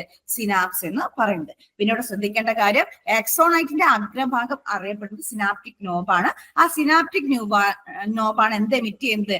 ന്യൂറോ ട്രാൻസ്മിറ്റർ, നാഡീയ പ്രേഷകൻ എന്ന് പറയുന്ന രാസവസ്തുക്കളെ പുറത്തേക്ക് വിടുന്നത്, സിനാപ്സിലേക്ക് വിടുന്നത്. അപ്പൊ ജംഗ്ഷൻ ബിറ്റ്വീൻ ടു ന്യൂറോൺസ് ആണ് എന്ത്? സിനാപ്സ്. അപ്പൊ അതാണ് ഈ പറഞ്ഞത് minute gap across which impulses pass by diffusion of a neurotransmitter. Examples of neurotransmitter എന്താണ്? അസറ്റൈൽ കോളൈനും ഡോപ്പമിനും. അപ്പൊ പ്രത്യേകം ശ്രദ്ധിക്കുന്നത് എക്സാമിന് ചോദിക്കുന്നതാണ് which of the following is an example of neurotransmitter. ഏതൊക്കെയാണ്? അസറ്റൈൽ കോളിനും ഡോപ്പമൈനും എന്തിന് എക്സാമ്പിൾ ആണ്? ന്യൂറോ ട്രാൻസ്മിറ്ററിന്, നാഡീപ്രേഷകത്തിന് എക്സാമ്പിൾ ആണ്. അപ്പൊ ഇവിടെ നമ്മൾ നോക്കുന്ന സമയത്ത് നമ്മൾ എന്താ പറഞ്ഞത്? സിനാപ്സ് എന്ന് പറഞ്ഞാൽ എന്താ? അതായത് ജംഗ്ഷൻ ബിറ്റ്വീൻ ടു ന്യൂറോൺസ് ആണ് അല്ലെ, രണ്ട് ന്യൂറോൺസിനിടയിലുള്ള ജംഗ്ഷൻ ആണ്. അപ്പൊ അതിനിടെ ആ ജംഗ്ഷനിലേക്ക് എമിറ്റ് ചെയ്യപ്പെടുന്ന, പുറത്തേക്ക് വിടപ്പെടുന്ന എന്താണ്? രാസവസ്തുക്കളാണ് എന്ന് പറയുന്നത് ന്യൂറോ ട്രാൻസ്മിറ്റർ എന്ന് പറയുന്നത്. തൊട്ടടുത്ത ന്യൂറോണിനെ ഉത്തേജിപ്പിക്കാൻ, സ്റ്റിമുലേറ്റ് ചെയ്യാൻ ആര് സഹായിക്കുന്നു? ഈ പറയുന്ന ന്യൂറോ ട്രാൻസ്മിറ്റർ സഹായിക്കുന്നു കേട്ടോ. പ്രത്യേകം ശ്രദ്ധിക്കുക, ന്യൂറോ ട്രാൻസ്മിറ്റർ എന്താ ചെയ്യുന്നത്? അതായത് തൊട്ടടുത്ത ന്യൂറോണിനെ ഉത്തേജിപ്പിക്കുന്നു അല്ലെ. എന്ത് വേണം? ഇവിടുത്തെ ആക്സോണൈറ്റിലെത്തിയ ആ ഇൻഫോർമേഷൻ തൊട്ടടുത്ത ന്യൂറോണിലേക്ക് എത്തണം. ഇലക്ട്രിക്കൽ സിഗ്നൽ എത്തിക്കണ്ടേ? അപ്പൊ അതിനെ ഉത്തേജിപ്പിക്കുക. തൊട്ടടുത്ത ന്യൂറോണിനെ ഉത്തേജിപ്പിക്കുന്ന ആളാണ് ആരെന്ന് പറയുന്നത്? നമ്മളുടെ ഈ പറയുന്ന ന്യൂറോ ട്രാൻസ്മിറ്റർ എന്ന് പറയുന്നത്. ഓക്കെ, അപ്പൊ സിനാപ്സിൽ എന്താണ്? ന്യൂറോ ട്രാൻസ്മിറ്റർ എന്ന് പറയുന്ന രാസവസ്തുക്കൾ എമിറ്റ് ചെയ്യപ്പെടുന്നു. അതെന്ത് ചെയ്യുന്നു? തൊട്ടടുത്ത ന്യൂറോണിനെ ഉത്തേജിപ്പിച്ചിട്ട് സിഗ്നലിനെ പാസ് ചെയ്യുന്നു, അടുത്ത ന്യൂറോണിലേക്ക് പാസ് ചെയ്യും. അപ്പൊ അത്തരത്തിലുള്ള ന്യൂറോ ട്രാൻസ്മിറ്ററിന് എക്സാമ്പിൾ ആണ് എന്ന് പറയുന്നത് അസറ്റൈൽ കോളിനും ഡോപ്പമൈനും. ക്ലിയർ അല്ലേ? ഇനി നമ്മൾ നോക്കേണ്ടത് ഈ സിനാപ്സിന്റെ ഫംഗ്ഷൻ ചോദിച്ചു കഴിഞ്ഞാൽ എന്തൊക്കെയാണ് സിനാപ്സിന്റെ ഫംഗ്ഷൻ അല്ലെ. അപ്പൊ സിനാപ്സിന്റെ ഫംഗ്ഷൻ എന്ന് വെച്ചാല് ഈ പറയുന്ന ന്യൂറോണിന് പിന്നെ ഈ ആവേഗത്തിന് ദിശ മനസ്സിലാക്കി കൊടുക്കുക. അതായത് ഡയറക്ഷൻ പറഞ്ഞു കൊടുക്കുന്ന എന്താണ്? സിനാപ്സ് ആണ്. ന്യൂറോണിന് ഈ വരുന്ന ഇൻഫോർമേഷൻ എങ്ങോട്ടേക്കാണ് പാസ് ചെയ്യേണ്ടതെന്നൊക്കെയുള്ള ദിശ, ഡയറക്ഷൻ ഒക്കെ പറഞ്ഞു കൊടുക്കുന്ന ആരാണ്? ഈ സിനാപ്സ് ആണ് കേട്ടോ. അപ്പൊ തൊട്ടടുത്ത ന്യൂറോണിന്റെയും, അതായത് രണ്ട് ന്യൂറോണിന്റെ ഇടയിലുള്ള ജംഗ്ഷൻ ആണ് സിനാപ്സ്. സിനാപ്സിലേക്കാണ് സിനാപ്റ്റിക് നോബിൽ നിന്നും ന്യൂറോ ട്രാൻസ്മിറ്റർ എമിറ്റ് ചെയ്ത് ന്യൂറോ ട്രാൻസ്മിറ്ററിന്റെ ഫംഗ്ഷൻ ചോദിച്ചാൽ തൊട്ടടുത്തുള്ള ന്യൂറോണിനെ ഇൻഫർമേഷൻ ക്യാരി ചെയ്യാൻ വേണ്ടി എന്താക്കുക? ഉത്തേജിപ്പിക്കുക. പിന്നെ സിനാപ്സ് ആണെങ്കിലോ ഡയറക്ഷനും ഒക്കെ പറഞ്ഞു കൊടുക്കുക. എങ്ങോട്ടേക്കാണ് ഇൻഫർമേഷൻ പോകേണ്ടതുള്ള ഡയറക്ഷൻ ഒക്കെ കാണിച്ചു കൊടുക്കുന്നത് സിനാപ്സ് ആണ്. ക്ലിയർ അല്ലേ? പിന്നെ നമുക്ക് ബാക്കി നോക്കാം. മയലിൻ ഷീത്ത് അല്ലെ, നമ്മൾ പറഞ്ഞു ആക്സോണിന്റെ കവറിംഗ് ആണ് എന്ന് പറയുന്നത് മയലിൻ ഷീത്ത് എന്ന് പറയുന്നത്. അപ്പൊ എന്തൊക്കെയാണ് അതിന്റെ പ്രത്യേകതകൾ നോക്കാം. It is A fatty insulating layer that wraps around the axons of nerve cells. അതായത് നാഡീകോശങ്ങളുടെ ആക്സോണിനെ പൊതിഞ്ഞിരിക്കുന്ന എന്താണ്? കൊഴുപ്പിനാൽ നിർമ്മിതമായിട്ടുള്ള കവറിംഗ് ആണ് എന്ന് പറയുന്നത് മയലിൻ ഷീറ്റ് എന്ന് പറയും. മനസ്സിലായല്ലോ? ഇപ്പൊ ന്യൂറോണിന്റെ ആക്സോൺ അതിനെ പൊതിഞ്ഞിരിക്കുന്ന കൊഴുപ്പ് നിർമ്മിതമായിട്ടുള്ള കവറിംഗ് ആണ് myelin sheet. It is made up of proteins and fatty substances and act like the plastic covering on an electrical wire, enabling rapid and efficient transmission of nerve impulses. അപ്പൊ ഇനി നമ്മൾ നോക്കേണ്ടത് എന്തൊക്കെയാണ് ഈ myelin ഷീറ്റിന്റെ function. നമ്മൾ പറഞ്ഞു ന്യൂറോണിന്റെ ആക്സോണിനെ പൊതിഞ്ഞിരിക്കുന്ന covering, നമ്മൾ ഓൾറെഡി ചിത്രത്തിൽ കണ്ടതാണ് അല്ലെ. അപ്പൊ എന്താണ്? അതിനെ പൊതിഞ്ഞിരിക്കുന്ന കവറിംഗ് ആണ് മയലിൻ ഷീറ്റ് എന്ന് പറഞ്ഞിട്ടുണ്ട്. അപ്പൊ എന്താണ് മയലിൻ ഷീറ്റിന്റെ ഫംഗ്ഷൻ അല്ലെ? മയലിൻ ഷീറ്റിന്റെ ഫംഗ്ഷൻ എന്താണെന്ന് വെച്ചാല് ഇതൊരു ഇൻസുലേറ്റർ ആയിട്ട് ആക്ട് ചെയ്യും. അതായത് നമ്മൾ ഇപ്പൊ പറഞ്ഞതുപോലെ നമ്മൾ കണ്ടിട്ടില്ലേ, കോപ്പർ വയറൊക്കെ ആണെങ്കിൽ അതിന്റെ മുകളിൽ എന്തുണ്ടാവും അല്ലെ, നമ്മൾ പിന്നെ ഇൻസുലേഷൻ കാണുന്നില്ലേ. അപ്പൊ അതുപോലെ തന്നെ നമ്മുടെ ന്യൂറോണിൽ കൂടെ എക്സോണിൽ കൂടെയാണ് എന്ത് പാസ് ചെയ്യുന്നത്? ഇലക്ട്രോ കെമിക്കലി നമ്മുടെ സിഗ്നൽസ് ഒക്കെ പാസ് ചെയ്യുന്നത് അല്ലെ, നമ്മുടെ ഇൻഫോർമേഷൻസ് പാസ് ചെയ്യുന്നത്. അപ്പൊ ആ ഇലക്ട്രോ കെമിക്കൽ സിഗ്നൽസിനെ എന്താണ് നമ്മൾ പുറത്തേക്ക് തൊട്ടടുത്ത ന്യൂറോണിലേക്ക്, അതായത് അടുത്ത് വെച്ചിരിക്കുന്ന ന്യൂറോണിലേക്ക് പാസ് ചെയ്യാത്ത രീതിയിൽ ഇൻസുലേറ്റർ ആയിട്ട് പ്രവർത്തിക്കുന്നത് ആരാണ്? മയലിൻ ഷീത്ത് ആണ്. അതായത് നമ്മുടെ ഇതിപ്പോ ഒരു ന്യൂറോൺ ആണെന്ന് വിചാരിച്ചാല് ഇത് തൊട്ടടുത്ത ന്യൂറോൺ ആണ്. ഇപ്പൊ രണ്ടിനും എന്തുണ്ടാവും? മയലിൻ ഷീത്ത് ഉണ്ടാവും. അപ്പൊ ഇത് തമ്മിൽ എന്ത് നടക്കാതിരിക്കാൻ വേണ്ടി, കമ്മ്യൂണിക്കേഷൻ അല്ലെങ്കിൽ ഇവിടുന്ന് ഇങ്ങോട്ടേക്ക് സിഗ്നൽസ് പാസ് ചെയ്യാതിരിക്കാൻ വേണ്ടിയിട്ടാണ് എന്ത് വെച്ചിരിക്കുന്നത്? മയലിൻ ഷീത്ത് കവർ ചെയ്തിട്ടുണ്ട്. അപ്പൊ ആ മയലിൻ ഷീത്ത് ഇൻസുലേറ്റർ ആയിട്ടാണ് പ്രവർത്തിക്കുന്നത്. ഇവിടെ ഇൻസുലേറ്റർ, അതായത് മയലിൻ ഷീത്ത് എന്താണ്? ഇൻസുലേറ്റർ പോലെ ഇവിടെ ആക്ട് ചെയ്ത് കഴിഞ്ഞാൽ പിന്നെ ഇങ്ങോട്ടേക്ക് എന്തുണ്ടാവില്ല? ഇങ്ങോട്ടേക്ക് സിഗ്നൽ പാസ് ചെയ്യില്ല കേട്ടോ. അപ്പൊ അതുകൊണ്ടാണ് പറഞ്ഞത് ഇൻസുലേറ്റർ ആയിട്ട് ആക്ട് ചെയ്യും. നമ്മളെ കോപ്പർ വയറിന്റെ മുകളിൽ ഇൻസുലേഷൻ ഒക്കെ കാണുന്നില്ലേ? അപ്പൊ അതുപോലെ തന്നെയാണ് PVCന്റെ ഒക്കെ പിന്നെ ഇൻസുലേഷൻ ആണ് ഉണ്ടാവുക. അപ്പൊ അതുപോലെ തന്നെ നമുക്ക് എന്താണ്? മയലിൻ ഷീത്ത് ഇൻസുലേറ്റർ ആയിട്ട് ആക്ട് ചെയ്തു. അതുപോലെ അടുത്ത ഫംഗ്ഷൻ എന്ന് വെച്ചാൽ റാപ്പിഡ് ആയിട്ട് എന്തിനു സാധിക്കുന്നു? ഇൻഫോർമേഷൻസ് പാസ് ചെയ്യാനും സാധിക്കുന്നു. അതായത് എഫിഷ്യന്റ് ആയിട്ടും എളുപ്പത്തിലും ഇൻഫോർമേഷൻസ് ആക്സോണിലൂടെ പാസ് ചെയ്യാനും എന്ത് സഹായിക്കുന്നുണ്ട്? ഈ പറയുന്ന മയലിൻ ഷീത്ത് സഹായിക്കുന്നു. ഇപ്പൊ രണ്ട് ഫംഗ്ഷൻസ് ഞാൻ പറഞ്ഞിട്ടുണ്ട്. ഒന്ന് എന്താണ്? ഇൻസുലേറ്റർ ആയിട്ട് ആക്ട് ചെയ്യുന്നു. രണ്ടാമത്തെ എന്താണ്? എളുപ്പത്തിലും അതുപോലെ കൂടിയ സ്പീഡിലും എന്താക്കുന്നു ഇൻഫോർമേഷൻസ് ആക്സോണിലൂടെ കടന്നു പോകാൻ സഹായിക്കുന്നു. പിന്നെ കൂടാതെ ഈ നെർവ് സെല്ലിന്റെ അല്ലെങ്കിൽ ആക്സോണിനെ മെക്കാനിക്കൽ ഡാമേജസ് പ്രൊട്ടക്ട് ചെയ്യാനും അത് സഹായിക്കുന്നുണ്ട്, മൈലിൻ ഷീത്ത് സഹായിക്കുന്നത്. അതായത് എന്തെങ്കിലും ഡാമേജ് ഒക്കെ പറ്റിപ്പോ ഒരു പ്രഷറൊക്കെ വന്നു കഴിഞ്ഞാൽ അതിൽ നിന്ന് പ്രൊട്ടക്ട് ചെയ്യുക, അങ്ങനെയുള്ള കാര്യങ്ങൾക്കും ആര് സഹായിക്കുന്നുണ്ട്, മൈലിൻ ഷീത്ത് നമ്മുടെ ആക്സോണിൽ സഹായിക്കുന്നു. ആ മൈലിൻ ഷീത്ത് എന്ന് വെച്ചാൽ it's A fatty insulating layer that wraps around the axons of nerve cell. പിന്നെ എന്താണ് ഇതെന്തുകൊണ്ട് നിർമ്മിച്ചതാ? പ്രോട്ടീനും ഫാറ്റി ആസിഡും ഒക്കെ ചേർന്ന സബ്സ്റ്റാൻസ് കൊണ്ടാണ് ഇത് നിർമ്മിച്ചിരിക്കുന്നത്. ഇതൊരു പ്ലാസ്റ്റിക് കവറിംഗ് പോലെ പ്രവർത്തിക്കും. അതായത് ഒരു ഇലക്ട്രിക് വയറിന്റെ മുകളിൽ നമ്മൾ പ്ലാസ്റ്റിക്കിന്റെ കവറിംഗ് കൊടുക്കുക ഇൻസുലേഷൻ ആയിട്ട്, അതുപോലെ പ്രവർത്തിക്കും. അതായത് ഫംഗ്ഷൻ ചോദിച്ചു കഴിഞ്ഞാൽ മൈലിൻ ഷീറ്റിന്റെ ഫംഗ്ഷൻ എന്തൊക്കെയാണ്? ഒന്ന് ഇൻസുലേറ്റർ ആയിട്ട് പ്രവർത്തിക്കുന്നു, പിന്നെ അതായത് ആക്സോണിലൂടെ പോകുന്ന സിഗ്നലിന്റെ സ്പീഡ് അതുപോലെ തന്നെ എഫിഷ്യൻസി ഇതൊക്കെ വർദ്ധിപ്പിക്കുന്നു. പിന്നെ എന്താണ്? Mechanical damages protect. ഇത് നമുക്ക് നോക്കാനുള്ളത് ടൈപ്സ് ഓഫ് ന്യൂറോൺസ് ആണ് അല്ലെ. ന്യൂറോൺസിന്റെ ഘടന നമ്മൾ ഏകദേശം പറഞ്ഞു. ഡെൻഡ്രൈറ്റ്, സെൽ ബോഡി, ആക്സോണൈറ്റ്, പിന്നെ എന്താണ്? പിന്നെ synapse, synaptic knob, myelin sheath ഒക്കെ പറഞ്ഞു അല്ലെ. അപ്പൊ ഇനി നമുക്ക് എന്ത് നോക്കാം? ടൈപ്സ് ഓഫ് ന്യൂറോൺസ് ഒന്ന് നോക്കാം അല്ലെ. എന്തൊക്കെ തരത്തിലുള്ള ന്യൂറോൺസ് ആണ് ഉള്ളത് എന്നൊന്ന് നോക്കാം അല്ലെ. അപ്പൊ ഏതൊക്കെ ടൈപ്പാ ഉള്ളത്? ആദ്യത്തേത് ഏതാ? സെൻസറി ഓർ എഫറന്റ് ന്യൂറോൺസ് ആണ് അല്ലെ. സെൻസറി ഓർ എഫറന്റ് ന്യൂറോൺസ് എന്താണ് function? Transmit sensory information from sensory receptors to the central nervous system. അതായത് നമ്മുടെ nervous system, central nervous system എന്ന് വെച്ചാൽ നമ്മുടെ ബ്രെയിനും സ്പൈനൽ കോഡാണ് ഇൻവോൾവ് ആയിട്ടുള്ളത്. നമ്മൾ പഠിക്കും കേട്ടോ, അടുത്തത് അതൊക്കെയാണ് പഠിക്കാനുള്ളത്. അപ്പോൾ അങ്ങോട്ടേക്ക് ഇൻഫോർമേഷൻസ് കൊടുക്കുന്ന ആളാണ് ആരെന്ന് പറയുന്നത്? സെൻസറി അല്ലെങ്കിൽ എഫറന്റ് ന്യൂറോൺസ്. അതായത് നമ്മുടെ ശരീരത്തിന്റെ വിവിധ ഭാഗങ്ങളിൽ നിന്നുള്ള ഇൻഫോർമേഷൻസ് തലച്ചോറിലേക്കും സുഷുമ്നയിലേക്കും എത്തിക്കുന്ന ന്യൂറോൺസ് ആണ് എന്ന് പറയുന്നത് സെൻസറി ന്യൂറോൺസ് അല്ലെങ്കിൽ എഫറന്റ് ന്യൂറോൺസ്. അതാണ് ഈ പറഞ്ഞത്. Transmit sensory informations from sensory receptors to the central nervous system. അതായത് നമ്മുടെ സെൻസ് ഓർഗൻസിൽ നിന്നുള്ള ഇൻഫോർമേഷൻസ് തലച്ചോറിലേക്കും സുഷുമ്നയിലേക്കും കൊടുക്കുന്ന ന്യൂറോൺസ് ആണ് എന്ന് പറയുന്നത് സെൻസറി ന്യൂറോൺസ് അല്ലെങ്കിൽ എഫറന്റ് ന്യൂറോൺസ് എന്ന് പറയുന്നത്. അപ്പൊ എന്തൊക്കെയായിരിക്കും ഇൻഫോർമേഷൻസ് എന്നൊക്കെ പറയുന്നത്? അതായത് നമ്മൾ സെൻസ് ഓർഗൻ, കണ്ണിലെ കാഴ്ച, കേൾവി, പിന്നെന്താണ് സ്പർശനം, ചൂട്, തണുപ്പ്, ഇങ്ങനെയുള്ള കാര്യങ്ങളെല്ലാം തന്നെ അല്ലെ, രുചി, മണം, കാര്യങ്ങളെല്ലാം തന്നെ നമ്മുടെ തലച്ചോറിലേക്ക് സുഷുമ്നയിലേക്ക് കൊടുക്കുന്ന ന്യൂറോൺസ് ആണ് എന്ന് പറയുന്നത് സെൻസറി ന്യൂറോൺസ് അല്ലെങ്കിൽ എഫറന്റ് ന്യൂറോൺസ് എന്ന് പറയുന്നത്. നെക്സ്റ്റ് എന്താണ്? മോട്ടോർ ന്യൂറോൺസ് അല്ലെ. മോട്ടോർ ന്യൂറോൺസ് അല്ലെങ്കിൽ എഫറന്റ് ന്യൂറോൺസ്. മറ്റേത് അഫറന്റ് ആണ്, ഇതെന്താണ്? Efferent neurons. എന്താണ്? Transmit signals from the central nervous system to muscles, glands and other effectors to control voluntary and involuntary movements. നേരെ തിരിച്ചാണ്. തലച്ചോറും സുഷുമ്നയും കൊടുക്കുന്ന നിർദ്ദേശങ്ങൾ ശരീരത്തിന്റെ വിവിധ ഭാഗങ്ങളിലേക്ക് എത്തിക്കുന്ന ന്യൂറോൺ ആണ് എന്ന് പറയുന്നത് മോട്ടോർ ന്യൂറോൺ അല്ലെങ്കിൽ എഫറന്റ് ന്യൂറോൺസ്. നമ്മുടെ മസിലിലേക്കും നമ്മുടെ ഗ്രന്ഥികൾ ഗ്ലാൻഡ്സ് അല്ലെങ്കിൽ ഗ്രന്ഥികളിലേക്കും എല്ലാം ഇൻഫോർമേഷൻസ് അങ്ങോട്ട് കൊടുക്കുന്ന ന്യൂറോൺസ് ആണ് എന്ന് പറയുന്നത് മോട്ടോർ ന്യൂറോൺസ് അല്ലെങ്കിൽ എഫറന്റ് ന്യൂറോൺസ് എന്ന് പറയുന്നത്. അപ്പൊ സെൻസറി ആകുമ്പോൾ തലച്ചോറിലേക്കും ബ്രെയിനിലേക്കും കൊടുക്കുന്നു. മോട്ടോർ ആണെങ്കിലോ തലച്ചോറിൽ നിന്നും സുഷുമ്നയിൽ നിന്നും നിർദ്ദേശങ്ങൾ ശരീരത്തിന്റെ മറ്റു ഭാഗങ്ങളിലേക്ക് കൊടുക്കും. നെക്സ്റ്റ് എന്താണ്? Inter neurons or associative neurons found in the central nervous system and facilitate communication between sensory and motor neurons. അതായത് ഇന്റർ ന്യൂറോൺസ് അല്ലെങ്കിൽ അസോസിയേറ്റീവ് ന്യൂറോൺസ് ആണ്. എന്താണ് അവരുടെ ഫംഗ്ഷൻ എന്ന് പറയുന്നത്? നമ്മൾ പറഞ്ഞു എവിടെ ഇത് കാണപ്പെടുന്നത്? സെൻട്രൽ നെർവസ് സിസ്റ്റത്തിലെ ബ്രെയിനിലും സ്പൈനൽ കോഡിലും ഒക്കെയാണ് കാണപ്പെടുന്നത്. Facilitate communication between sensory and motor neurons. അപ്പൊ ആരെ തമ്മിൽ കണക്ട് ചെയ്യാണ്? സെൻസറി ന്യൂറോണിനെയും മോട്ടോർ ന്യൂറോണിനെയും തമ്മിൽ ബന്ധിപ്പിക്കുന്ന ന്യൂറോൺസ് ആണ് എന്ന് പറയുന്നത് ഇന്റർ ന്യൂറോൺസ് എന്ന് പറയുന്നത് അല്ലെ. അപ്പൊ സെൻസറി എന്ന് വെച്ചാല് നമ്മള് ശരീരത്തിന്റെ വിവിധ ഭാഗങ്ങളിൽ നിർദ്ദേശങ്ങൾ അല്ലെങ്കിൽ മെസ്സേജസ് ആർക്ക് കൊടുക്കുക? തലച്ചോറിനും സുഷുമ്നയ്ക്കും കൊടുക്കുക.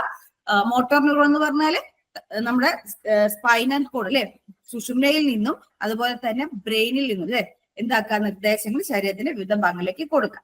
അപ്പൊ ഈ പറയുന്ന ഈ രണ്ട് ന്യൂറോണിനെയും തമ്മിൽ ബന്ധിപ്പിക്കുന്ന ന്യൂറോൺ ആണ് ഏത് പറയുന്നത്? ഇന്റർ ന്യൂറോൺസ് അല്ലെങ്കിൽ അസോസിയേറ്റീവ് ന്യൂറോൺസ് എന്ന് പറയും. ഇനി നമ്മൾ നേരത്തെ പറഞ്ഞിട്ടില്ലേ നെർവസ് സിസ്റ്റത്തിന്റെ ഭാഗങ്ങൾ. അത് ആദ്യമായിട്ട് പറഞ്ഞത് ഏതായിരുന്നു? സെൻട്രൽ നെർവസ് സിസ്റ്റം ആണ് അല്ലേ, സെൻട്രൽ നെർവസ് സിസ്റ്റം. അപ്പൊ നമുക്ക് അതൊന്ന് നോക്കാം. എന്തൊക്കെയാണ് സെൻട്രൽ നെർവസ് സിസ്റ്റത്തിന്റെ പ്രത്യേകതകൾ? അപ്പൊ includes brain and spinal cord. അപ്പൊ പ്രത്യേകം ശ്രദ്ധിക്കുക, സെൻട്രൽ നെർവസ് സിസ്റ്റത്തിൽ ഇൻവോൾവ്ഡ് ആയിട്ടുള്ളത്, ഇൻക്ലൂഡ് ആയിട്ടുള്ളത് എന്തൊക്കെയാണ് ചോദിക്കുന്ന ക്വസ്റ്റ്യൻ ആണ്. എന്തൊക്കെയാണ്? ബ്രെയിനും സ്പൈനൽ കോഡും. അപ്പൊ നമ്മുടെ സെൻട്രൽ നെർവസ് സിസ്റ്റത്തിന്റെ ഭാഗങ്ങൾ ഏതൊക്കെയെന്ന് ചോദിച്ചു കഴിഞ്ഞാല് ബ്രെയിനും സ്പൈനൽ കോഡും, തലച്ചോറും സുഷുമ്നയുമാണ് ഉൾപ്പെട്ടിരിക്കുന്നത്. ഓക്കെ അല്ലേ? ഇനി നമുക്ക് നോക്കാം ബ്രെയിനിന്റെ പ്രത്യേകതകൾ അല്ലെങ്കിൽ ഭാഗങ്ങളൊക്കെ ഇത് നോക്കാം. 3 parts of brain അല്ലെ? ബ്രെയിൻ, തലച്ചോറ് എടുത്തു കഴിഞ്ഞാൽ 3 പ്രധാന ഭാഗങ്ങളാണുള്ളത്. അതിൽ ഒന്നാമത്തതാണ് എന്ന് പറയുന്നത് ഫോർ ബ്രെയിൻ. എന്താണ്? Forebrain. അപ്പൊ 3 parts of brain എന്ന് പറയുമ്പോൾ 3 എണ്ണാണ് ഉള്ളത്. Forebrain, midbrain, hindbrain. Okay, forebrain, midbrain, hindbrain. അതിൽ ആദ്യം നമ്മൾ നോക്കുന്നത് എന്താണ്? ഫോർ ബ്രെയിൻ ആണ്. എന്താണ്? Four brain.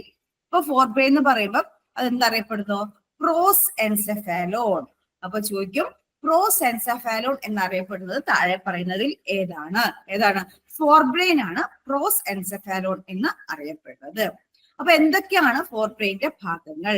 Cerebrum, thalamus and hypothalamus. അപ്പൊ പ്രത്യേകം ശ്രദ്ധിക്കുക, ചോദിക്കുന്ന ക്വസ്റ്റ്യൻ ആണ്. ഇതേപോലെയുള്ള ക്വസ്റ്റ്യൻസ് ഒരുപാട് ചോദിച്ചിട്ടുണ്ട്. താഴെ കൊടുത്തിരിക്കുന്നതിൽ ഫോർ ബ്രെയിന്റെ ഭാഗങ്ങളിൽ ഉൾപ്പെടുന്നത് ഏത്? ഏതൊക്കെയാണ്? Cerebrum, thalamus, hypothalamus. ഈ 3 ഭാഗങ്ങളാണ് ഏതിൽ വരുന്നത്? ഫോർ ബ്രെയിന്റെ ഭാഗങ്ങളായിട്ട് വരുന്നത് കേട്ടോ. ചോദിക്കുന്ന ക്വസ്റ്റ്യൻ ആണ്, ശ്രദ്ധിക്കണം. അപ്പൊ നമുക്ക് എന്ത് നോക്കാം? ആദ്യമായിട്ട് സെറിബ്രം നോക്കാം അല്ലെ? ഏതിൽ ഉൾപ്പെടുന്നത്? സെറിബ്രം.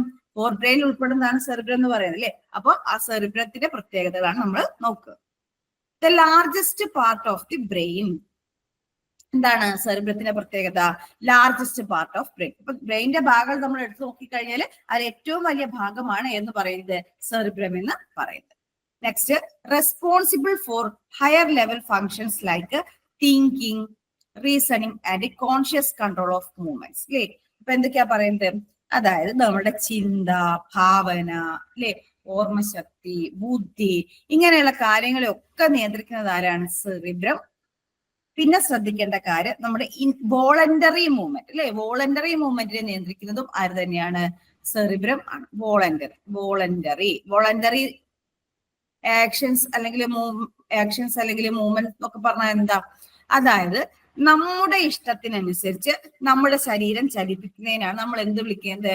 വോളണ്ടറി മൂവ്മെന്റ്സ് എന്ന് പറയുന്നത് അല്ലെ? അതായത് നമ്മൾ എന്തെങ്കിലും ഒരു കാര്യം എടുക്കുകയോ പിടിക്കുകയോ നമ്മൾ തോന്നിയിട്ട് നടന്നു പോവുകയോ ഒക്കെ ചെയ്യുന്ന സമയത്ത് അതെന്താണ്? വോളണ്ടറി മൂവ്മെന്റ് ആണ്. നമ്മളുടെ ഇഷ്ടപ്രകാരം നമ്മൾ ചെയ്യുന്നതാണ് അല്ലെ? അപ്പൊ അത്തരത്തിലുള്ള ചലനാണ് വോളണ്ടറി മൂവ്മെന്റ് എന്ന് പറയുന്നത്. അപ്പൊ അത് കൺട്രോൾ ചെയ്യുന്ന ആളാരാണ്? സെറിബ്രം. അപ്പൊ ലാർജസ്റ്റ് പാർട്ട് ഓഫ് ബ്രെയിൻ ആണ് responsible for higher level functions like thinking അല്ലെ? ചിന്ത, പിന്നെന്താണ്? ഭാവന, പിന്നെന്താണ്? ചിന്താഭാവന, ഓർമ്മ, ബുദ്ധിശക്തി, ഇന്റലിജൻസ്, ഇങ്ങനത്തെ കാര്യങ്ങൾക്കൊക്കെ കൺട്രോൾ ചെയ്യുന്നത് ആരാണ്? സെറിബ്രമാണ്. ഇവിടെ പറഞ്ഞ എന്തൊക്കെയാ? തിങ്കിങ്, റീസണിങ്, പിന്നെന്താണ്? കോൺഷ്യസ് കൺട്രോൾ മൂവ്മെന്റ്സ് അല്ലെ? എന്താണ്? വോളണ്ടറി ആക്ഷൻസിനെ നിയന്ത്രിക്കുക, ഇതൊക്കെ ചെയ്യുന്നത് സെറിബ്രമാണ്. അപ്പൊ നമുക്ക് വിശദമായിട്ട് അത് നോക്കാം. Functions of the cerebrum. ഒന്നാമത്തെ എന്താണ് ഫങ്ഷൻസ് ഓഫ് ദി സെറിബ്രത്തിൽ വരുന്നത്? കോഗ്നിറ്റീവ് പ്രോസസ്സസ് അല്ലെ? എന്താണ് cognitive processes? The cerebrum is the centre of intelligence, memory, personality and other cognitive functions. അപ്പൊ അതായത് കാര്യങ്ങൾ മനസ്സിലാക്കാനുള്ള കഴിവ് അല്ലെ? ഇതാണ് കോഗ്നിറ്റീവ് പ്രോസസ് കൊണ്ട് ഉദ്ദേശിക്കുന്നത്. അപ്പൊ എന്തൊക്കെയാണ് ഉൾപ്പെടുന്നത്? സെന്റർ ഓഫ് ഇന്റലിജൻസ് അല്ലെ? നേരത്തെ ഞാൻ പറഞ്ഞു ഇന്റലിജൻസ് അല്ലെ? ബുദ്ധിശക്തി, മെമ്മറി, ഓർമ്മ, പിന്നെ നമ്മുടെ വ്യക്തിത്വ, പേഴ്സണാലിറ്റി, പിന്നെ മറ്റ് മനസ്സിലാക്കുന്ന കാര്യങ്ങൾ, അണ്ടർസ്റ്റാൻഡ് ചെയ്യുന്ന കാര്യങ്ങൾ, ഇതൊക്കെയാണ് ഏതിൽ വരുന്നത്? കോഗ്നിറ്റീവ് പ്രോസസ്സിൽ വരുന്നത് കേട്ടോ. അപ്പൊ കോഗ്നിറ്റീവ് പ്രോസസ്സിന്റെ സെന്റർ ഏതാണെന്ന് ചോദിച്ചാല് സെറിബ്രം ആണ്. Cerebrum is the center for intelligence, memory, personality and other cognitive functions. നമ്മുടെ പേഴ്സണാലിറ്റിയുടെ സെന്റർ ഏത് അല്ലെങ്കിൽ ഇന്റലിജൻസിന്റെ സെന്റർ ഏത് എന്നൊക്കെ ചോദിച്ചു കഴിഞ്ഞാൽ അതിൽ സെറിബ്രം, സെറിബെല്ലം എന്നൊക്കെ കൊടുത്തു കഴിഞ്ഞാൽ ഏതാണ് ആൻസർ വരിക? സെറിബ്രം ആണ് വരിക. അത് പ്രത്യേകം ശ്രദ്ധിക്കാം. നെക്സ്റ്റ് എന്താണ്? Motor control. It initiates and coordinates voluntary movements allowing for complex actions like speaking, writing and playing instruments. അപ്പൊ മോട്ടോർ കൺട്രോൾ എന്ന് വെച്ചാൽ ഒന്നുമില്ല, നമുക്ക് ശരീരത്തിലെ വിവിധ ഭാഗങ്ങളിലേക്ക് നിർദ്ദേശം തന്നിട്ട് നമ്മൾ അതനുസരിച്ചിട്ട് പ്രവർത്തിക്കുക. അതാണ് മോട്ടോർ കൺട്രോൾ എന്ന് ഉദ്ദേശിക്കുന്നത്. അപ്പൊ അതിലെന്തൊക്കെയാ വരുന്നത്? വോളണ്ടറി മൂവ്മെന്റ് ആണ് അല്ലെ? ഞാൻ നേരത്തെ പറഞ്ഞു ഐച്ഛിക ചലനം, നമ്മുടെ ഇഷ്ടത്തിനനുസരിച്ച് നമ്മൾ ചലിക്കാം.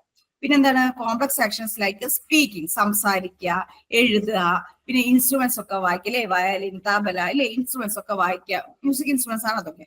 അപ്പൊ അത്തരത്തിലുള്ള കാര്യങ്ങളൊക്കെ ഏതാണ്? മോട്ടോർ കൺട്രോളിൽ വരുന്നത്. അപ്പൊ അതിന്റെ കേന്ദ്രവും ആര് തന്നെയാണ്? സെറിബ്രമാണ്. അപ്പൊ പ്രത്യേകം ശ്രദ്ധിച്ചോളണേ, നമ്മളെ കോഗ്നിറ്റീവ് പ്രോസസ്സ് ആയിട്ടുള്ള ഇന്റലിജൻസ്, മെമ്മറി, പേഴ്സണാലിറ്റി ഇതെല്ലാം നിയന്ത്രിക്കുന്ന സെറിബ്രാണ്. അതുപോലെ മോട്ടോർ കൺട്രോൾ, ഇൻസ്ട്രുമെന്റ്സ് വായിക്കുക, നമ്മൾ സംസാരിക്കുക, എഴുതുക, പിന്നെ നമ്മൾ അയച്ചൊക്കെ ഇഷ്ടത്തിനനുസരിച്ച് ചലിക്കുക, ഇതെല്ലാം കൺട്രോൾ ചെയ്യുന്നതും ആര് തന്നെയാണ്? നമ്മുടെ സെറിബ്രം ആണ്. ഇനി sensory processing. The cerebrum receives and interprets sensory information from the body and the external world, including vision, hearing, touch, taste, etc. അപ്പൊ എന്തൊക്കെയാണ്?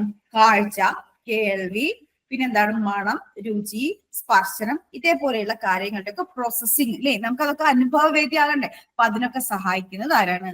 ഈ സെൻസറി പ്രോസസ്സിംഗിന് സഹായിക്കുന്നതും സെറിബ്രം.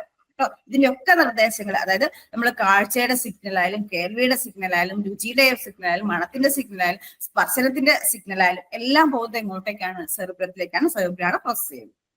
ഇനി അടുത്ത എന്താണ്? ലാംഗ്വേജ് അല്ലേ? Language. Specialised areas within the cerebrum such as Broca's area and Wernicke's area എല്ലാം ഏത് ഭാഗത്തിലാണത്? സെറിബ്രത്തിലാണുള്ളത് അല്ലെ? അപ്പൊ ഏതൊക്കെയാണ്? അതായത് നമുക്ക് സംസാരിക്കാനുള്ള കാര്യങ്ങൾ, സംസാരിക്കാനും സംസാരിക്കുന്നത് മനസ്സിലാക്കാനുള്ളതൊക്കെ അതിനൊക്കെ സെന്റർ എന്ന് പറയുന്നത് എന്താണ്? സെറിബ്രം ആണ്.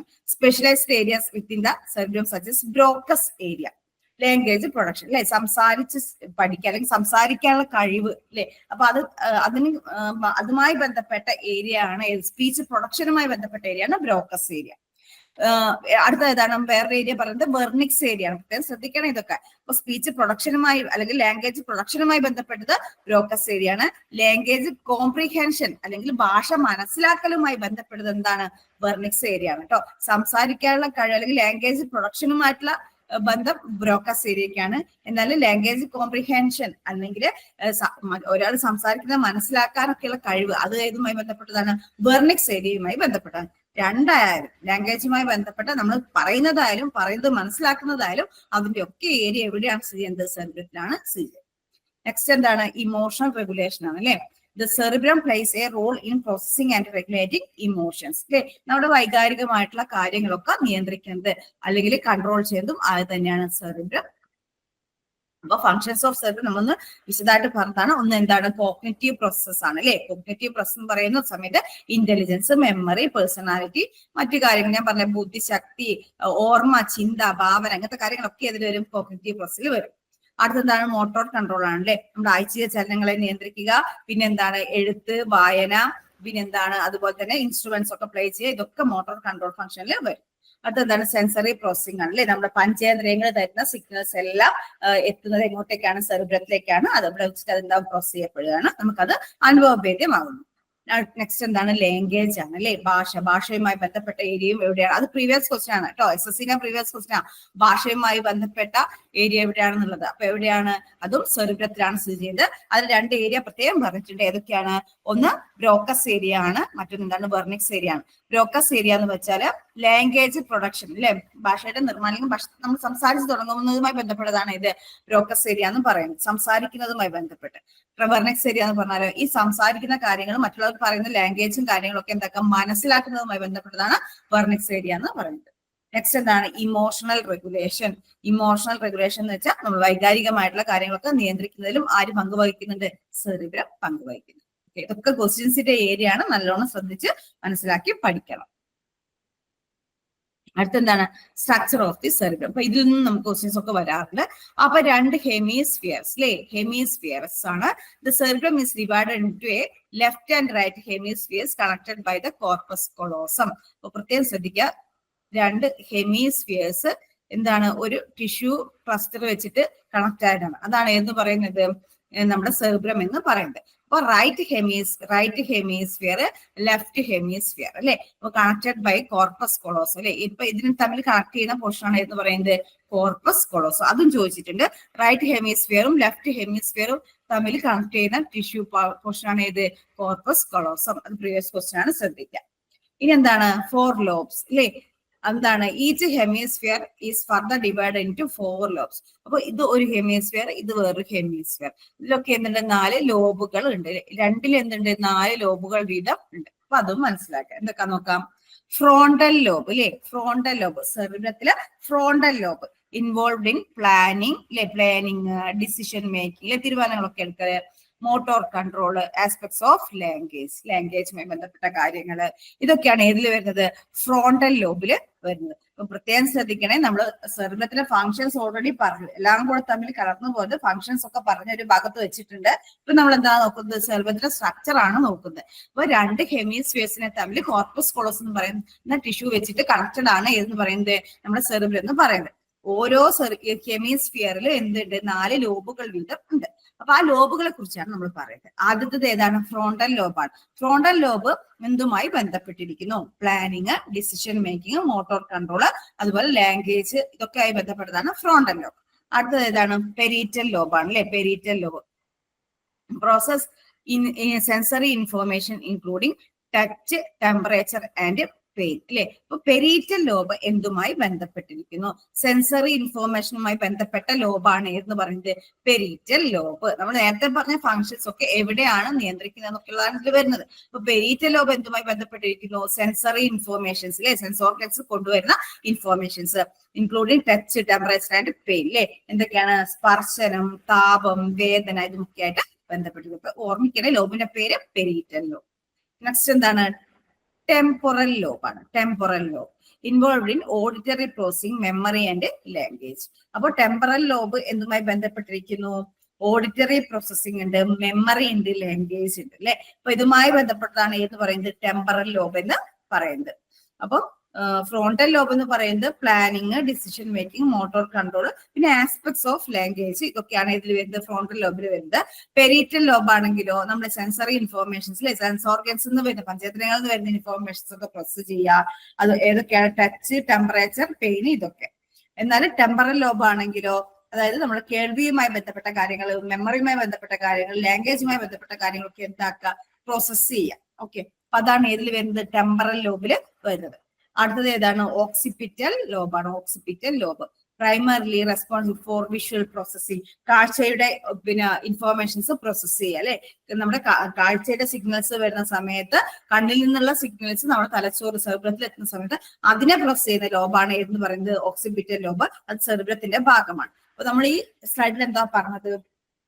സ്ട്രക്ചർ ഓഫ് സെറിബ്രം ആണ് പറഞ്ഞത് അല്ലെ. അപ്പൊ സ്ട്രക്ചർ ഓഫ് സെറിബ്രം എന്ന് പറയുമ്പോൾ രണ്ട് ഹെമിസ്ഫിയേഴ്സിനെ നമ്മൾ എന്താക്കിയതാ? ഒരു ടിഷ്യൂ വെച്ചിട്ട് കണക്ട് ചെയ്ത. ആ ടിഷ്യൂവിന് പറയുന്ന പേരാണിത് കോർപ്പസ് കൊളോസം.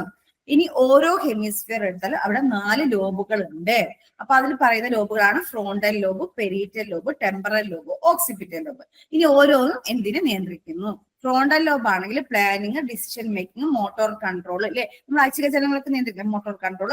പിന്നെ എന്താണ്? ആസ്പെക്ട്സ് ഓഫ് ലാംഗ്വേജ്, ഇതുമായി ബന്ധപ്പെട്ടതാണ്. പെരീറ്റൽ ലോബ് ആണെങ്കിലോ, പെരീറ്റൽ ലോബ് ആണെങ്കിൽ process sensory information including touch, temperature and pain. Temporal lobe ആണെങ്കിൽ എന്താണ്? ഓഡിറ്ററി പ്രോസസ്, കേൾവിയുമായി ബന്ധപ്പെട്ട സിഗ്നൽസ് പ്രോസസ് ചെയ്യുക. പിന്നെ ഓർമ്മ, അതുപോലെ ലാംഗ്വേജ്, നമ്മൾ സംസാരിക്കുന്ന ലാംഗ്വേജ്, ഇതുമായി ബന്ധപ്പെട്ട കാര്യങ്ങൾ പ്രോസസ് ചെയ്യുന്നു. ഓക്സിപിറ്റൽ ലോബ് ആണെങ്കിലോ primary responsible for visual processing, കാഴ്ചയുമായി ബന്ധപ്പെട്ട സിഗ്നൽസിനെ പ്രോസസ് ചെയ്യുന്നതാണ് എന്ന് പറയുന്നത് നമ്മുടെ ഓക്സിപിറ്റൽ ലോബ് എന്ന് പറയുന്നത്. ഓക്കെ, ഇനി നമ്മൾ നോക്കാൻ പോകുന്നത് ഫങ്ഷൻസ് ഓഫ് തലാമസ് അല്ലെ. എന്താണ്? നമ്മൾ ഫോർ ബ്രെയിന്റെ ഭാഗമായിട്ട് പറഞ്ഞതാണ് അല്ലെ. എന്തൊക്കെയാ? Cerebrum, thalamus, hypothalamus. അപ്പൊ ഇനി നമ്മൾ എന്താ നോക്കുന്നത്? തലാമസ് ആണ് നോക്കുന്നത്. Sensory and motor relay. അപ്പൊ തലാമസിനെ പറ്റി നമ്മൾ പറയുമ്പോൾ ആദ്യം തന്നെ നമ്മൾ ഓർമ്മിക്കേണ്ടത് ഇതൊരു റിലേ സ്റ്റേഷനാണ് അല്ലെ. തലാമസ് എന്താണ്? ഒരു റിലേ സ്റ്റേഷനാണ്. സെൻസറി ആൻഡ് മോട്ടോർ റിലേ എന്താ ഉദ്ദേശിക്കുന്നത് നമുക്ക് നോക്കാം. The thalamus receives sensory information from body except smell and relays it to the cerebral cortex for processing. അപ്പോ തലാമസിന്റെ ഫംഗ്ഷൻ ഒക്കെ ചോദിച്ചു കഴിഞ്ഞാൽ എന്താണ്? Sensory information from the body except smell, ഗന്ധം ഒഴികെ ബാക്കിയുള്ള സെൻസ് ഓർഗൻസിൽ നിന്ന് വരുന്ന സിഗ്നൽസ് ഒക്കെ നമ്മുടെ സെറിബ്രൽ കോർട്ടക്സിലേക്ക് പ്രോസസ്സിങ്ങിന് വേണ്ടി കടത്തി വിടുന്ന ആളാണ് ആരെന്ന് പറയുന്നത്? തലാമസ് എന്ന് പറയുന്നത്. ഞാൻ ഓൾറെഡി പറഞ്ഞു എന്താണ്? ഒരു റിലേ സ്റ്റേഷനാണ്. അപ്പൊ ഇവിടെ എക്സെപ്ഷൻ അല്ലെ, എക്സെപ്ഷണൽ കേസ് പറഞ്ഞിട്ടുണ്ടല്ലേ. ആരാണ്? മണം അല്ലെങ്കിൽ ഗന്ധം അല്ലെ. അതിന്റെ സിഗ്നൽ ഒഴികെ ബാക്കി എല്ലാത്തിനും എന്താക്കുക? തലച്ചോറിലേക്ക് കടത്തി വിടുന്ന ആളാണ് ആരെന്ന് പറയുന്നത്? നമ്മുടെ തലാമസ് എന്ന് പറയുന്നത്. സെറിബ്രൽ കോർട്ടക്സിലേക്ക് കടത്തി. ഇനി എന്താണ് similarly it relays motor signals from the cortex to the rest of the body. എന്താണ് മോട്ടോർ സിഗ്നൽസിനെ സെറിബ്രൽ കോർട്ടക്സ് നിന്ന് ശരീരത്തിന്റെ വിവിധ ഭാഗങ്ങളിലേക്ക് എത്തിക്കുന്നു. അതായത് നമ്മൾ നേരത്തെ പറഞ്ഞിട്ടുണ്ട് സെൻസറി ന്യൂറോണും മോട്ടോർ ന്യൂറോണും ഒക്കെ പറഞ്ഞല്ലേ. അപ്പൊ മോട്ടോർ ന്യൂറോൺ എന്ന് പറഞ്ഞാൽ എന്താ, സെറിബ്രത്തിൽ നിന്നുള്ള ആവേഗങ്ങളെ എങ്ങോട്ടേക്ക് കൊടുക്കുക, ശരീരത്തിന്റെ വിവിധ ഭാഗങ്ങളിലേക്ക് കൊടുക്കുന്നതാണ് ഇത് മോട്ടോർ ന്യൂറോൺ എന്ന് പറയുന്നത്. അപ്പൊ ഇവിടെ ആ അത്തരത്തിലുള്ള സിഗ്നൽസിനെ സെറിബ്രൽ കോർട്ടക്സിൽ നിന്നും വരുന്ന സിഗ്നൽസിനെ എന്താ ചെയ്യുന്നത്, ശരീരത്തിന്റെ വിവിധ ഭാഗങ്ങളിലേക്ക് എത്തിക്കുക. അതായത് സെൻസറി പിന്നെ തലാമസ് എന്തൊക്കെയാണ് ഫംഗ്ഷൻ പറഞ്ഞത്, സെൻസറി ആൻഡ് മോട്ടോർ റിലേ ആണല്ലേ. സെൻസറി റിലേ എന്ന് പറഞ്ഞാൽ എന്താ, ശരീരത്തിന്റെ വിവിധ ഭാഗങ്ങളിൽ നിന്നുള്ള ആവേഗങ്ങളെ അല്ലെങ്കിൽ ഇൻഫോർമേഷൻസിനെ സെറിബ്രത്തിലേക്ക് എത്തിക്കാം. മോട്ടോർ റിലേ എന്ന് പറഞ്ഞാൽ എന്താ, സെറിബ്രത്തിൽ നിന്നുള്ള സിഗ്നൽസ് അല്ലെങ്കിൽ ഇൻഫോർമേഷൻസിനെ എങ്ങോട്ടേക്ക് എത്തിക്കാം, ശരീരത്തിന്റെ വിവിധ ഭാഗങ്ങളിലേക്ക് എത്തിക്കാം. പിന്നെ ശ്രദ്ധിക്കേണ്ടത് കോൺഷ്യസ്നെസ് ആൻഡ് അലേർട്ട്നെസ്. രണ്ടാമത്തെ ഫംഗ്ഷൻ എന്താണ്, കോൺഷ്യസ്നെസ് ആൻഡ് അലേർട്ട്നെസ് ആണ് അല്ലെ. The thalamus plays a vital role in regulating and alertness and consciousness.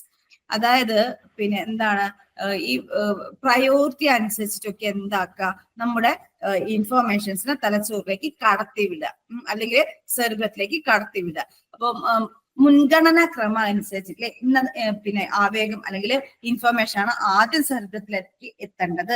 അത്തരത്തില് കടത്തിവിടുന്ന ആളാണ് ആരെന്ന് പറയുന്നത്, തലാമസ് എന്ന് പറയുന്നത്. പ്രയോറിറ്റി ഒക്കെ അനുസരിച്ചിട്ട് ഇൻഫോർമേഷൻസിന് സെറിബ്രത്തിലേക്ക് കടത്തിവിടുക. അത് ചെയ്യുന്ന ആളും അത് തന്നെയാണ്, തലാമസ് ആണ്.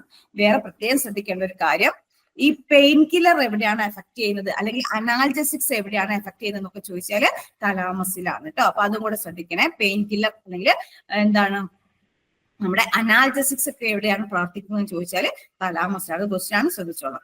അപ്പോൾ തലാമസിനെ പറ്റി നമ്മൾ പറയുമ്പോൾ ഫംഗ്ഷൻസ് പറഞ്ഞത് sensory and motor relay, consciousness and alertness.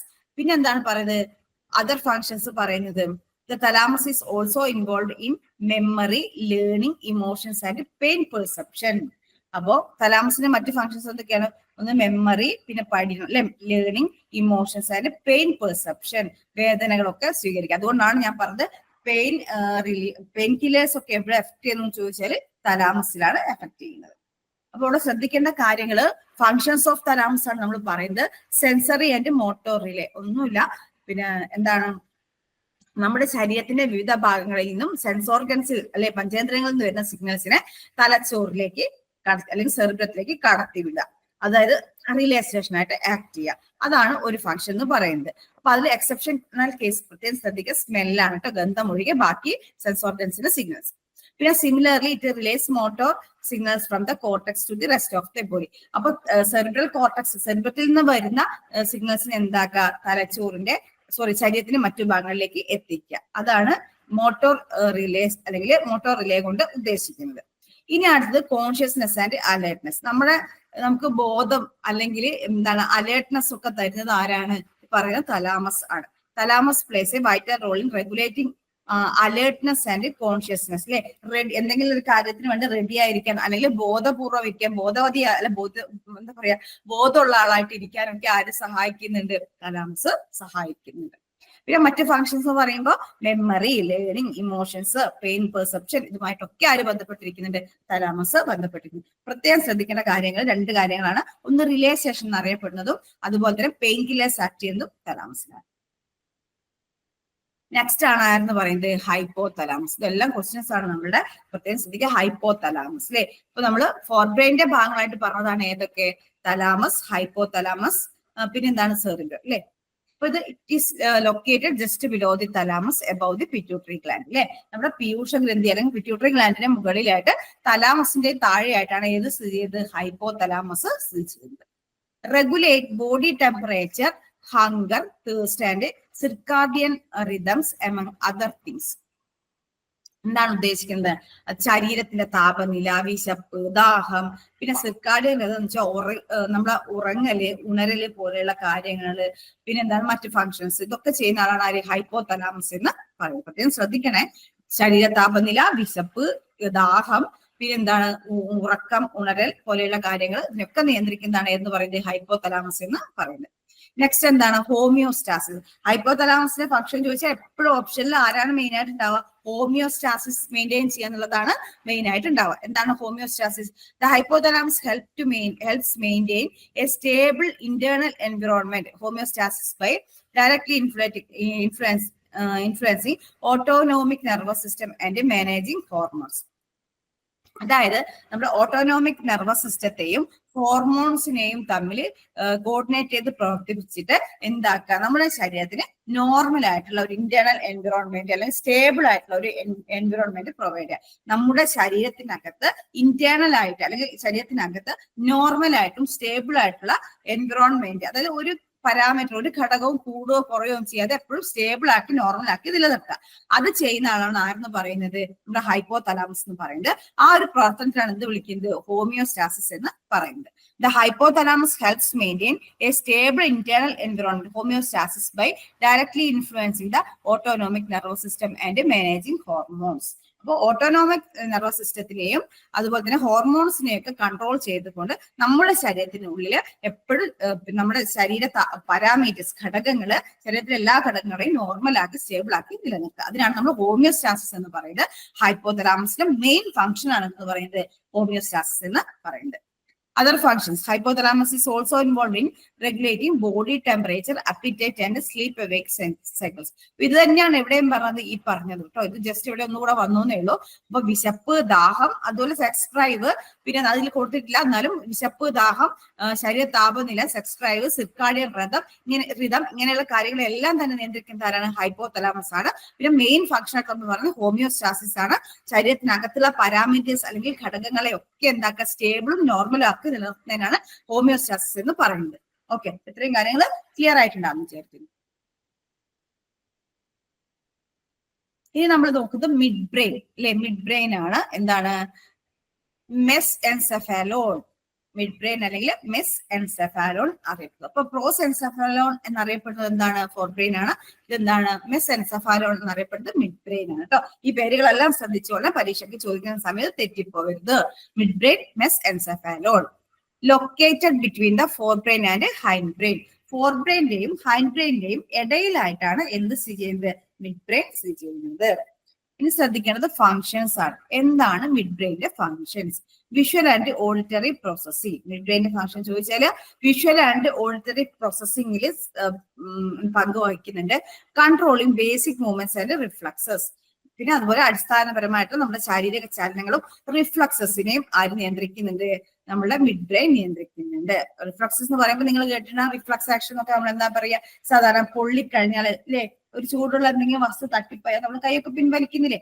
അത്തരത്തിലുള്ള ആകസ്മികമായി പെട്ടെന്ന് നടക്കുന്ന പ്രവർത്തനങ്ങളെയാണ് എന്ത് വിളിക്കുന്നത്? റിഫ്ലക്സ് എന്ന് പറയുന്നത്. അപ്പൊ റിഫ്ലക്സിനെയും ശരീരത്തിന്റെ അടിസ്ഥാനപരമായിട്ടുള്ള ചലനങ്ങളെയും നിയന്ത്രിക്കുക, അതുപോലെ കാഴ്ചയുടെയും കേൾവിയുടെയും സിഗ്നൽസിനൊക്കെ പ്രോസസ്സ് ചെയ്യുക, ഇതൊക്കെയാണ് മിഡ് ബ്രെയിന്റെ ഫംഗ്ഷൻ ആയിട്ട് പറയുന്നത്. അപ്പൊ ഇവിടെ സ്ഥിതി ചെയ്യുന്നു located between the fore brain and hind brain.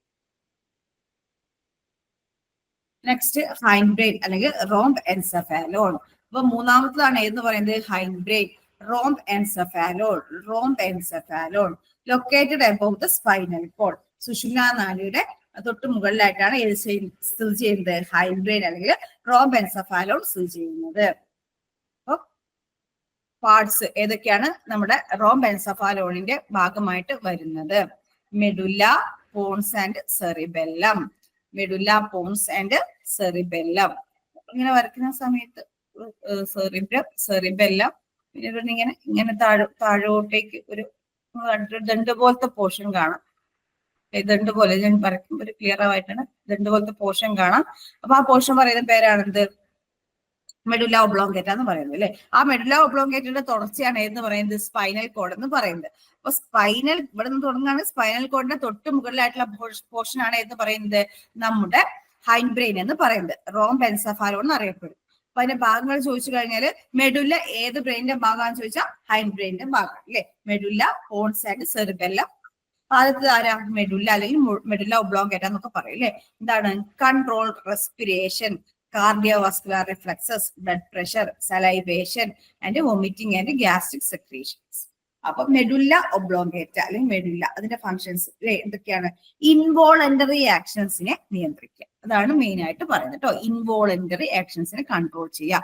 മെഡുല്ലന്റെ functions ചോദിച്ചാൽ അല്ലെങ്കിൽ മെഡുല്ല ഒബ്ലോങ്കേറ്റയുടെ ഫങ്ഷൻ ചോദിച്ചാല് കൺട്രോൾ. ഒറ്റ വാക്കിൽ പറഞ്ഞാല് കൺട്രോൾ ഇൻവോളണ്ടറി ആക്ഷൻസ്. അപ്പൊ നേരത്തെ നമ്മൾ പറഞ്ഞിട്ടുണ്ട് വോളണ്ടറി ആക്ഷൻസ് അല്ലെ, ഐച്ഛിക ചലനങ്ങളെ നിയന്ത്രിക്കുന്നത് സെറിബ്രം ആണ്. അപ്പൊ ഇവിടെ ഇൻവോളണ്ടറി ആക്ഷൻസ് അല്ലെങ്കിൽ അനൈച്ഛിക ചലനങ്ങളെ നിയന്ത്രിക്കുന്നത് മെഡുലയാണ്. അതായത് നമ്മുടെ ശരീരത്തിൽ നമ്മുടെ ഇഷ്ടത്തിനനുസരിച്ചിട്ടല്ലാതെ നടന്നുകൊണ്ടിരിക്കുന്ന ചലനങ്ങൾക്കാണ് എന്ത് വിളിക്കുന്നത്? അനൈച്ഛിക ചലനങ്ങൾ അല്ലെങ്കിൽ ഇൻവോളണ്ടറി മൂവ്മെന്റ് എന്ന് പറയുന്നത്. അപ്പൊ ആ ഇൻവോളണ്ടറി മൂവ്മെന്റിനെ നിയന്ത്രിക്കുന്നത് ആരാണ്? മെഡുല.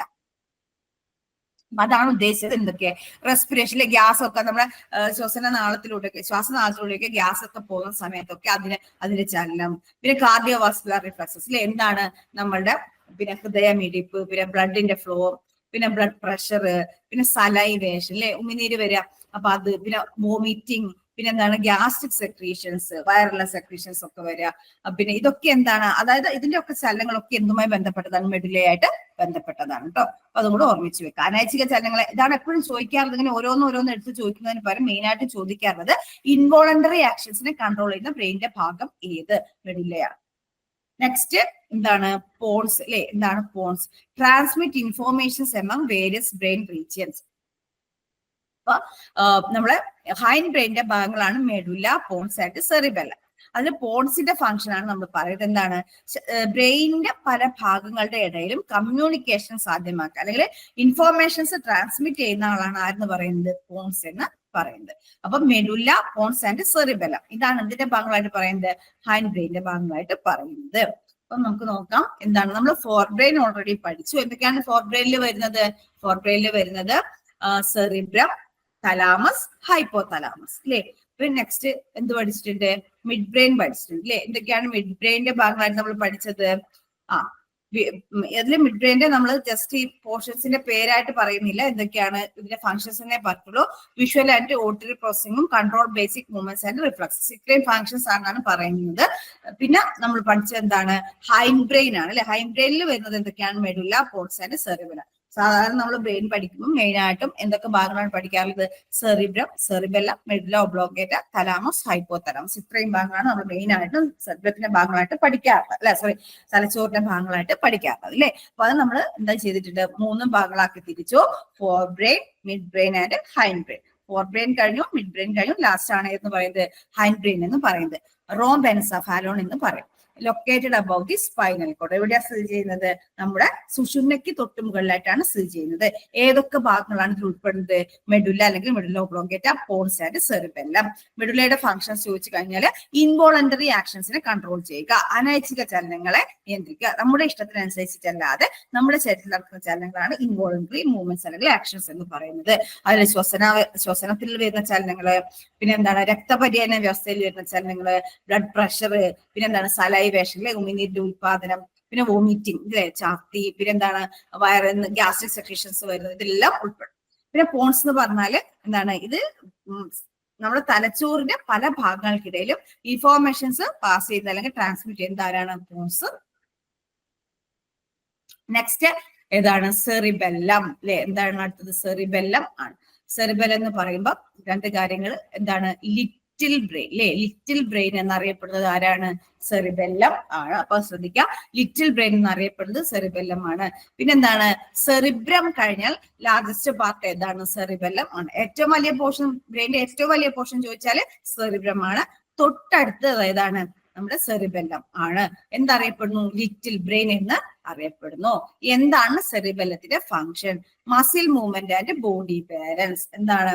അതായത് മസിൽസിനെ പേശികളാണ് നമ്മളെ ചലനത്തിന് സഹായിക്കുന്നത്. അപ്പൊ ആ മസിലിന്റെ പേശികളുടെ ചലനം സാധ്യമാക്കുക, അതുപോലെ ശരീര തുലനനില പാലിക്കുക, ബോഡി ബാലൻസ് പാലിക്കുക. അപ്പൊ അത് രണ്ടുമാണ് എന്തിന്റെ ഫംഗ്ഷൻ ആയിട്ട് പറയുന്നത്? സെറിബെല്ലത്തിന്റെ ഫംഗ്ഷൻ ആയിട്ട് പറയുന്നത്. അപ്പൊ ഇവിടെ ശ്രദ്ധിക്കേണ്ട കാര്യം എന്താണെന്ന് വെച്ചാൽ നമ്മുടെ ചെവിക്ക് 2 ഫംഗ്ഷൻ ഉണ്ട് അല്ലെ. എന്താണ്? ഒന്ന് കേൾക്കുക എന്നുള്ളതാണ്, മറ്റൊന്ന് എന്താണ്? ബോഡി ബാലൻസ് മെയിൻറ്റെയിൻ ചെയ്യുക, ശരീര തുലനനില പാലിക്കുക. അതില് നമ്മുടെ കേൾവിയുടെ ഇൻഫോർമേഷൻസ് അല്ലെങ്കിൽ മെസ്സേജസ് പോകുന്നത് സെറിബ്രത്തിലേക്കാണ്. സെൻസറി ഓർഗൻ അല്ലെങ്കിൽ സെൻസറി ഇൻഫോർമേഷൻ എന്നുള്ള നിലയ്ക്ക് സെറിബ്രത്തിലേക്കാണ് കേൾവിയുടെ ഇൻഫോർമേഷൻസ് പോകുന്നത്. എന്നാൽ നമ്മുടെ ബോഡി ബാലൻസിന്റെ ഇൻഫോർമേഷൻ പോകുന്നത് എങ്ങോട്ടേക്കാണ്? സെറിബെല്ലത്തിലേക്കാണ് കേട്ടോ. അപ്പൊ പ്രത്യേകം ശ്രദ്ധിക്കുക, തെറ്റിപ്പോകരുത്. ബോഡി ബാലൻസിന്റെ ഇൻഫോർമേഷൻസ് അല്ലെങ്കിൽ സിഗ്നൽ പോകുന്നത് സെറിബെല്ലത്തിലേക്കാണ്. അപ്പൊ സെറിബെല്ലം എന്ന് വെച്ചാല് നമ്മുടെ സെറിബ്രം കഴിഞ്ഞാൽ തൊട്ട് വലിയ പോർഷനാണ് സെറിബെല്ലം, ലിറ്റിൽ ബ്രെയിൻ എന്നാണ് അറിയപ്പെടുന്നത്. അതിന്റെ ഫങ്ഷൻസ് ചോദിച്ചു കഴിഞ്ഞാൽ മസിൽ മൂവ്മെന്റും അതുപോലെ ബോഡി ബാലൻസും മെയിൻറ്റെയിൻ ചെയ്യുക എന്നുള്ളതാണ് കേട്ടോ. അപ്പോൾ പ്രത്യേകം ശ്രദ്ധിക്കുക, കേൾവിയുടെ ആവേഗങ്ങൾ അല്ലെങ്കിൽ സ്റ്റിമുലേഷൻ സിഗ്നൽസ് ഒക്കെ പോകുന്നത് എങ്ങോട്ടേക്കാണ്? സെറിബ്രത്തിലേക്കാണ്. എന്നാൽ ബോഡി ബാലൻസിന്റെ ശരീര തുലന നിലയുടെ ആവേഗങ്ങൾ അല്ലെങ്കിൽ സിഗ്നൽസ് പോകുന്നത് സെറിബെല്ലത്തിലേക്കും. നെക്സ്റ്റ് സ്പൈനൽ കോഡ്, സുഷുമ്ന അല്ലെ. എന്താണ്? Long thin cylindrical bundle of nerve fibres extending from the brain through the vertebral column അല്ലെ. എന്താണ്? നമ്മുടെ വെർട്ടബ്രൽ കോളത്തിൽ കൂടെ താഴേക്ക് അല്ലെ എന്തിന്റെ തുടർച്ചയായിട്ട് നമ്മുടെ മെഡുല്ല നമ്മൾ നേരത്തെ പറഞ്ഞില്ലേ, മെഡുല്ല ഒബ്ലോങ്കേറ്റയുടെ തുടർച്ചയായിട്ട് ഇങ്ങനെ ഉണ്ടാവും. മെഡുല്ല ഒബ്ലോങ്കേറ്റ ഇങ്ങനെ ഉണ്ടാവും അല്ലെ, ഇങ്ങനെ ഒരു പോർഷൻ, ഇതാണ് നമ്മൾ എന്ത് വിളിക്കുന്നത്? Medulla oblongata. അപ്പൊ അതിന്റെ തുടർച്ചയായിട്ട് താഴേക്ക് വരുന്നതാണ് എന്ന് പറയുന്നത് നമ്മുടെ സുഷുമ്ന അല്ലെങ്കിൽ സ്പൈനൽ കോഡ് എന്ന് പറയുന്നത്. അതിന് ഏതിനുള്ളിലാണ് സ്ഥിതി ചെയ്യുന്നത്? നമ്മുടെ വെർട്ടബ്രൽ കോളത്തിനുള്ളിലാണ് എന്ത് സ്ഥിതി ചെയ്യുന്നത്? സുഷുമ്ന സ്ഥിതി ചെയ്യുന്നത്. Long thin cylindrical bundle of nerve fibres, എന്താണ്? നമ്മുടെ നാഡീകോശങ്ങളുടെ കൂട്ട, അതായത് കുറെ ആക്സോണുകളുടെ കൂട്ടാണ് എന്ന് പറയുന്നത് സുഷുമ്ന എന്ന് പറയുന്നത്. തലച്ചോറിൽ നിന്നും ഉത്ഭവിക്കുന്ന കുറെ നെർവ് ഫൈബേഴ്സ് അല്ലെങ്കിൽ ആക്സോൺസിന്റെ കൂട്ടം അല്ലെ, അതാണ് എന്ന് പറയുന്നത് നമ്മുടെ സ്പൈനൽ കോഡ് എന്ന് പറയുന്നത്. അത് ഇതിനുള്ളിൽ പ്രൊട്ടക്റ്റഡ് ആണ്, വെർട്ടബ്രൽ കോളത്തിനുള്ളിൽ പ്രൊട്ടക്റ്റഡ് ആയിട്ട് നിൽക്കുകയാണ് ചെയ്യുന്നത്. ഇനി എന്തൊക്കെയാണ് ഫങ്ഷൻ? സെൻസറി റിലേ അല്ലെ. എന്താണ്? ആവേഗങ്ങൾ, ശരീരത്തിന്റെ വിവിധ ഭാഗങ്ങളിൽ നിന്നുള്ള ആവേഗങ്ങളൊക്കെ എന്തൊക്കെ തലച്ചോറിലേക്ക് കടത്തിവിടുക. മോട്ടോർ കൺട്രോൾ അല്ലെ, തലച്ചോറിൽ നിന്നുള്ള ഇൻഫോർമേഷൻസ് ശരീരത്തിന്റെ വിവിധ ഭാഗങ്ങളിലേക്ക് എത്തിക്കുക.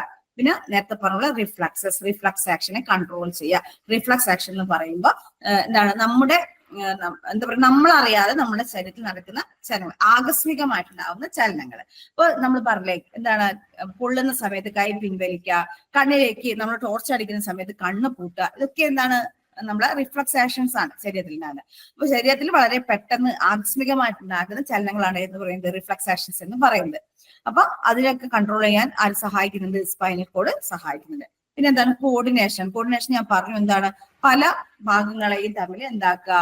ഏകോപിപ്പിച്ചിട്ട് പ്രവർത്തിപ്പിക്കുക. അതാണ് കോർഡിനേഷൻ കൊണ്ട് ഉദ്ദേശിക്കുന്നത്. അതായത് ഒന്ന് ചെയ്തിട്ട് അടുത്ത് ചെയ്യുക, അല്ലെങ്കിൽ രണ്ടും ഒരേ സമയം ചെയ്യുക, അങ്ങനെയുള്ള നിർദ്ദേശമൊക്കെ തരിക.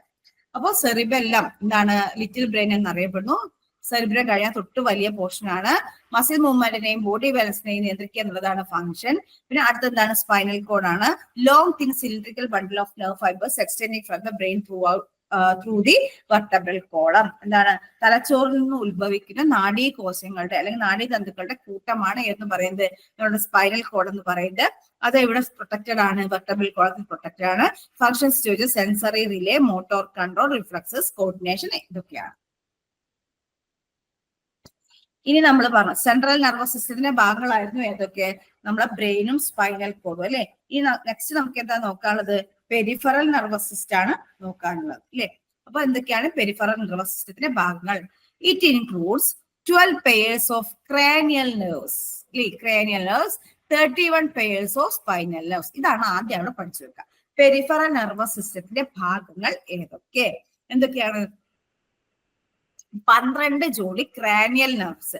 ക്രാനിയൽ നെർവ് എന്ന് വെച്ചാൽ നമ്മുടെ തലച്ചോറിൽ നിന്നും ഉത്ഭവിക്കുന്ന നാഡികൾക്കാണ് നമ്മൾ എന്ത് വിളിക്കുന്നത്? നമ്മള് ക്രാനിയൽ നെർവ്സ് എന്ന് പറയുന്നത്. അപ്പൊ നമ്മൾ ഈ നാഡി കൊണ്ട് ഉദ്ദേശിക്കുന്നത് എന്താണെന്നറിയോ? ഈ പറയുന്ന നമ്മൾ കുറെ ഇത് പറഞ്ഞില്ലേ, സെൽ ബോഡി അല്ലാതെ ആക്സോണിലെ കുറെ ആക്സോണുകളെ എന്താക്കുക? ഒരു മൈലിൻ ഷീറ്റ് വെച്ചിട്ട് എന്താക്കുക? കവർ ചെയ്യുക അല്ലെ. അപ്പൊ അതിനാണ് നമ്മൾ എന്ത് വിളിക്കുന്നത്? നെർവ് അല്ലെങ്കിൽ നാഡി എന്നൊക്കെ വിളിക്കുന്നത്. അപ്പൊ കുറെ ആക്സോണുകളെ നമ്മൾ മൈലിൻ ഷീറ്റ് വെച്ച് കവർ ചെയ്യുന്നതിനാണ് എന്ത് വിളിക്കുന്നത്? നെർവ് അല്ലെങ്കിൽ നാഡി എന്നൊക്കെ വിളിക്കുന്നത്. അപ്പൊ ഇവിടെ നോക്കിക്കേ, പെരിഫറൽ നെർവസ് സിസ്റ്റത്തിൽ നമ്മൾ പറഞ്ഞു 3 നെർവസ് സിസ്റ്റം അല്ലെ. ഏതൊക്കെയാണ്? നമ്മള് എന്താണ്? Central nervous system, peripheral nervous system and autonomic nervous system അല്ലെ. 3 ഭാഗങ്ങൾ. നമ്മുടെ നാഡീവ്യവസ്ഥയുടെ 3 ഭാഗങ്ങളാണ് ഏതൊക്കെയാണ് പറഞ്ഞത് നമ്മൾ? Central nervous system, peripheral nervous system, autonomic nervous system. അതിൽ സെൻട്രൽ നെർവസ് സിസ്റ്റത്തിൽ വരുന്നതാണ് ഏതൊക്കെ? ബ്രെയിനും സ്പൈനൽ കോഡ്. പെരിഫറൽ നെർവസ് സിസ്റ്റത്തിൽ വരുന്നതാണ് 12 pairs of cranial nerves, 31 pairs of spinal nerves. 12 ജോഡി ശിരോനാഡികളും 31 ജോഡി സുഷുമ്നാ നാഡികളും. അപ്പൊ ശിരോനാഡികൾ അല്ലെങ്കിൽ ക്രാനിയൽ നെർവസ് എന്ന് പറഞ്ഞാല് ബ്രെയിനിൽ നിന്നും ഉത്ഭവിക്കുന്ന നാഡികളാണ്. എന്നാല് സ്പൈനൽ നെർവ്സ് വെച്ചാൽ പേര് പോലെ തന്നെ സുഷുമ്നയിൽ നിന്ന് ഉത്ഭവിക്കുന്ന നാടികളാണ്. എണ്ണം എപ്പോഴും എക്സാമിന് ചോദിക്കുന്നതാണ്, തെറ്റിപ്പോവരുത്. അപ്പൊ 12 ജോഡി അല്ലെങ്കിൽ 24 എണ്ണം ക്രാനിയൽ നെർവ്സ്. ഇനി 31 ജോഡി അല്ലെങ്കിൽ 62 എണ്ണം സ്പൈനൽ നെർവ്സ്. ഫസ്റ്റ് ഓപ്ഷനിൽ ചിലപ്പോൾ 31 ഉണ്ടാവും, പേഴ്സ് ഒന്നും ഉണ്ടാവില്ല. നമ്മുടെ പിന്നെ സ്പൈനൽ കോഡിന്റെ സ്പൈനൽ നെർവിന്റെ എണ്ണം ചോദിച്ചു കഴിഞ്ഞാൽ അപ്പൊ തെറ്റിപ്പോയത് കറക്റ്റ് ആയിട്ട് ഓപ്ഷൻസ് വായിച്ചു നോക്കിയ ശേഷം മാത്രം ആൻസർ ചെയ്യുക. നമ്മളെ ട്രാപ്പിലാക്കാൻ വേണ്ടിയിട്ട് പല പിന്നെ ഓപ്ഷൻസ് കൊടുത്തിട്ടുണ്ടാവും, പ്രത്യേകം ശ്രദ്ധിക്കുക. പെരിഫറൽ നെർവസ് സിസ്റ്റത്തിൽ ഇൻക്ലൂഡ് ചെയ്യുന്നത് 12 പേഴ്സ് ഓഫ് ക്രാനിയൽ നെർവ്സും 31 പേഴ്സ് ഓഫ് സ്പൈനൽ നെർവ്സും ആണ്. നെക്സ്റ്റ് എന്താണ്? ഓട്ടോനോമിക് നെർവസ് സിസ്റ്റം അല്ലെ, റെഗുലേറ്റ് ഇൻവോളണ്ടറി ബോഡി ഫങ്ഷൻസ്. എന്താണ് ഓട്ടോണോമിക് നെർവസ് സിസ്റ്റം? പൊതുവെ എന്താണ് involuntary body functions. Involuntary body functions നമ്മൾ പറഞ്ഞത് എന്താണ്? നമ്മുടെ ഇഷ്ടത്തിനനുസരിച്ചിട്ടല്ലാതെ നമ്മുടെ ശരീരത്തിൽ നടക്കുന്ന ചലനങ്ങൾക്കാണ് നമ്മൾ എന്ത് വിളിക്കുന്നത്? ഇൻവോളണ്ടറി മൂവ്മെന്റ് എന്ന് പറയുന്നത്. അതുപോലെ നമ്മുടെ ഇഷ്ടത്തിനനുസരിച്ചിട്ടല്ലാതെ നമ്മുടെ ശരീരത്തിൽ നടക്കുന്ന ഫങ്ഷൻസ് ആണ് എന്ന് പറയുന്നത് നമ്മുടെ ശ്വസനം, അതുപോലെ ഹൃദയ മിടിപ്പ്, ഇങ്ങനത്തെ കാര്യങ്ങളൊക്കെ. അപ്പൊ ഇതിനൊക്കെ ആര് നിയന്ത്രിക്കുന്നുണ്ട്? ഓട്ടോണോമിക് നെർവസ് സിസ്റ്റം നിയന്ത്രിക്കുന്നുണ്ട്. ഓട്ടോണോമിക് നെർവസ് സിസ്റ്റത്തിന് 2 ടൈപ്പാണ്. ഏത്? സിമ്പതറ്റിക് നെർവസ് സിസ്റ്റം, അതുപോലെ പാരാസിമ്പതറ്റിക് നെർവസ് സിസ്റ്റം. അപ്പോ ഓട്ടോണോമിക് നെർവസ് സിസ്റ്റത്തിന്റെ 2 ഭാഗങ്ങൾ, അതിന്റെ 2 ടൈപ്പുകളാണ്. ഏതൊക്കെ? സിമ്പതറ്റിക് നെർവസ് സിസ്റ്റവും പാരാസിമ്പതറ്റിക് നെർവസ് സിസ്റ്റവും. അപ്പൊ സിമ്പതറ്റിക് നെർവസ് സിസ്റ്റം എന്ന് വെച്ചാൽ prepares the body for fight or flight responses. Parasympathetic promotes relaxation and rest and digest activities. അപ്പൊ ഇതെന്താ ഉദ്ദേശിക്കുന്നതെന്ന് വെച്ചാല്, നമ്മൾ പറഞ്ഞു 3 ടൈപ്പ് നെർവസ് സിസ്റ്റം. ഓൾറെഡി ഞാൻ പറഞ്ഞതാണ്. എന്താണ്? Central nervous system, peripheral nervous system, autonomic nervous system. Central nervous സിസ്റ്റത്തിൽ വരുന്നത് എന്താണ്? ബ്രെയിനും സ്പൈനൽ കോഡുമാണ്, നമ്മൾ ഓൾറെഡി പഠിച്ചു. പെരിഫറൽ നെർവസ് സിസ്റ്റത്തിൽ വരുന്നത് 12 ജോഡി ക്രാനിയൽ നെർവ്സ്. ക്രാനിയൽ നെർവ് എന്ന് പറഞ്ഞാൽ തലച്ചോറിൽ നിന്നും ഉത്ഭവിക്കുന്ന നാഡികൾ.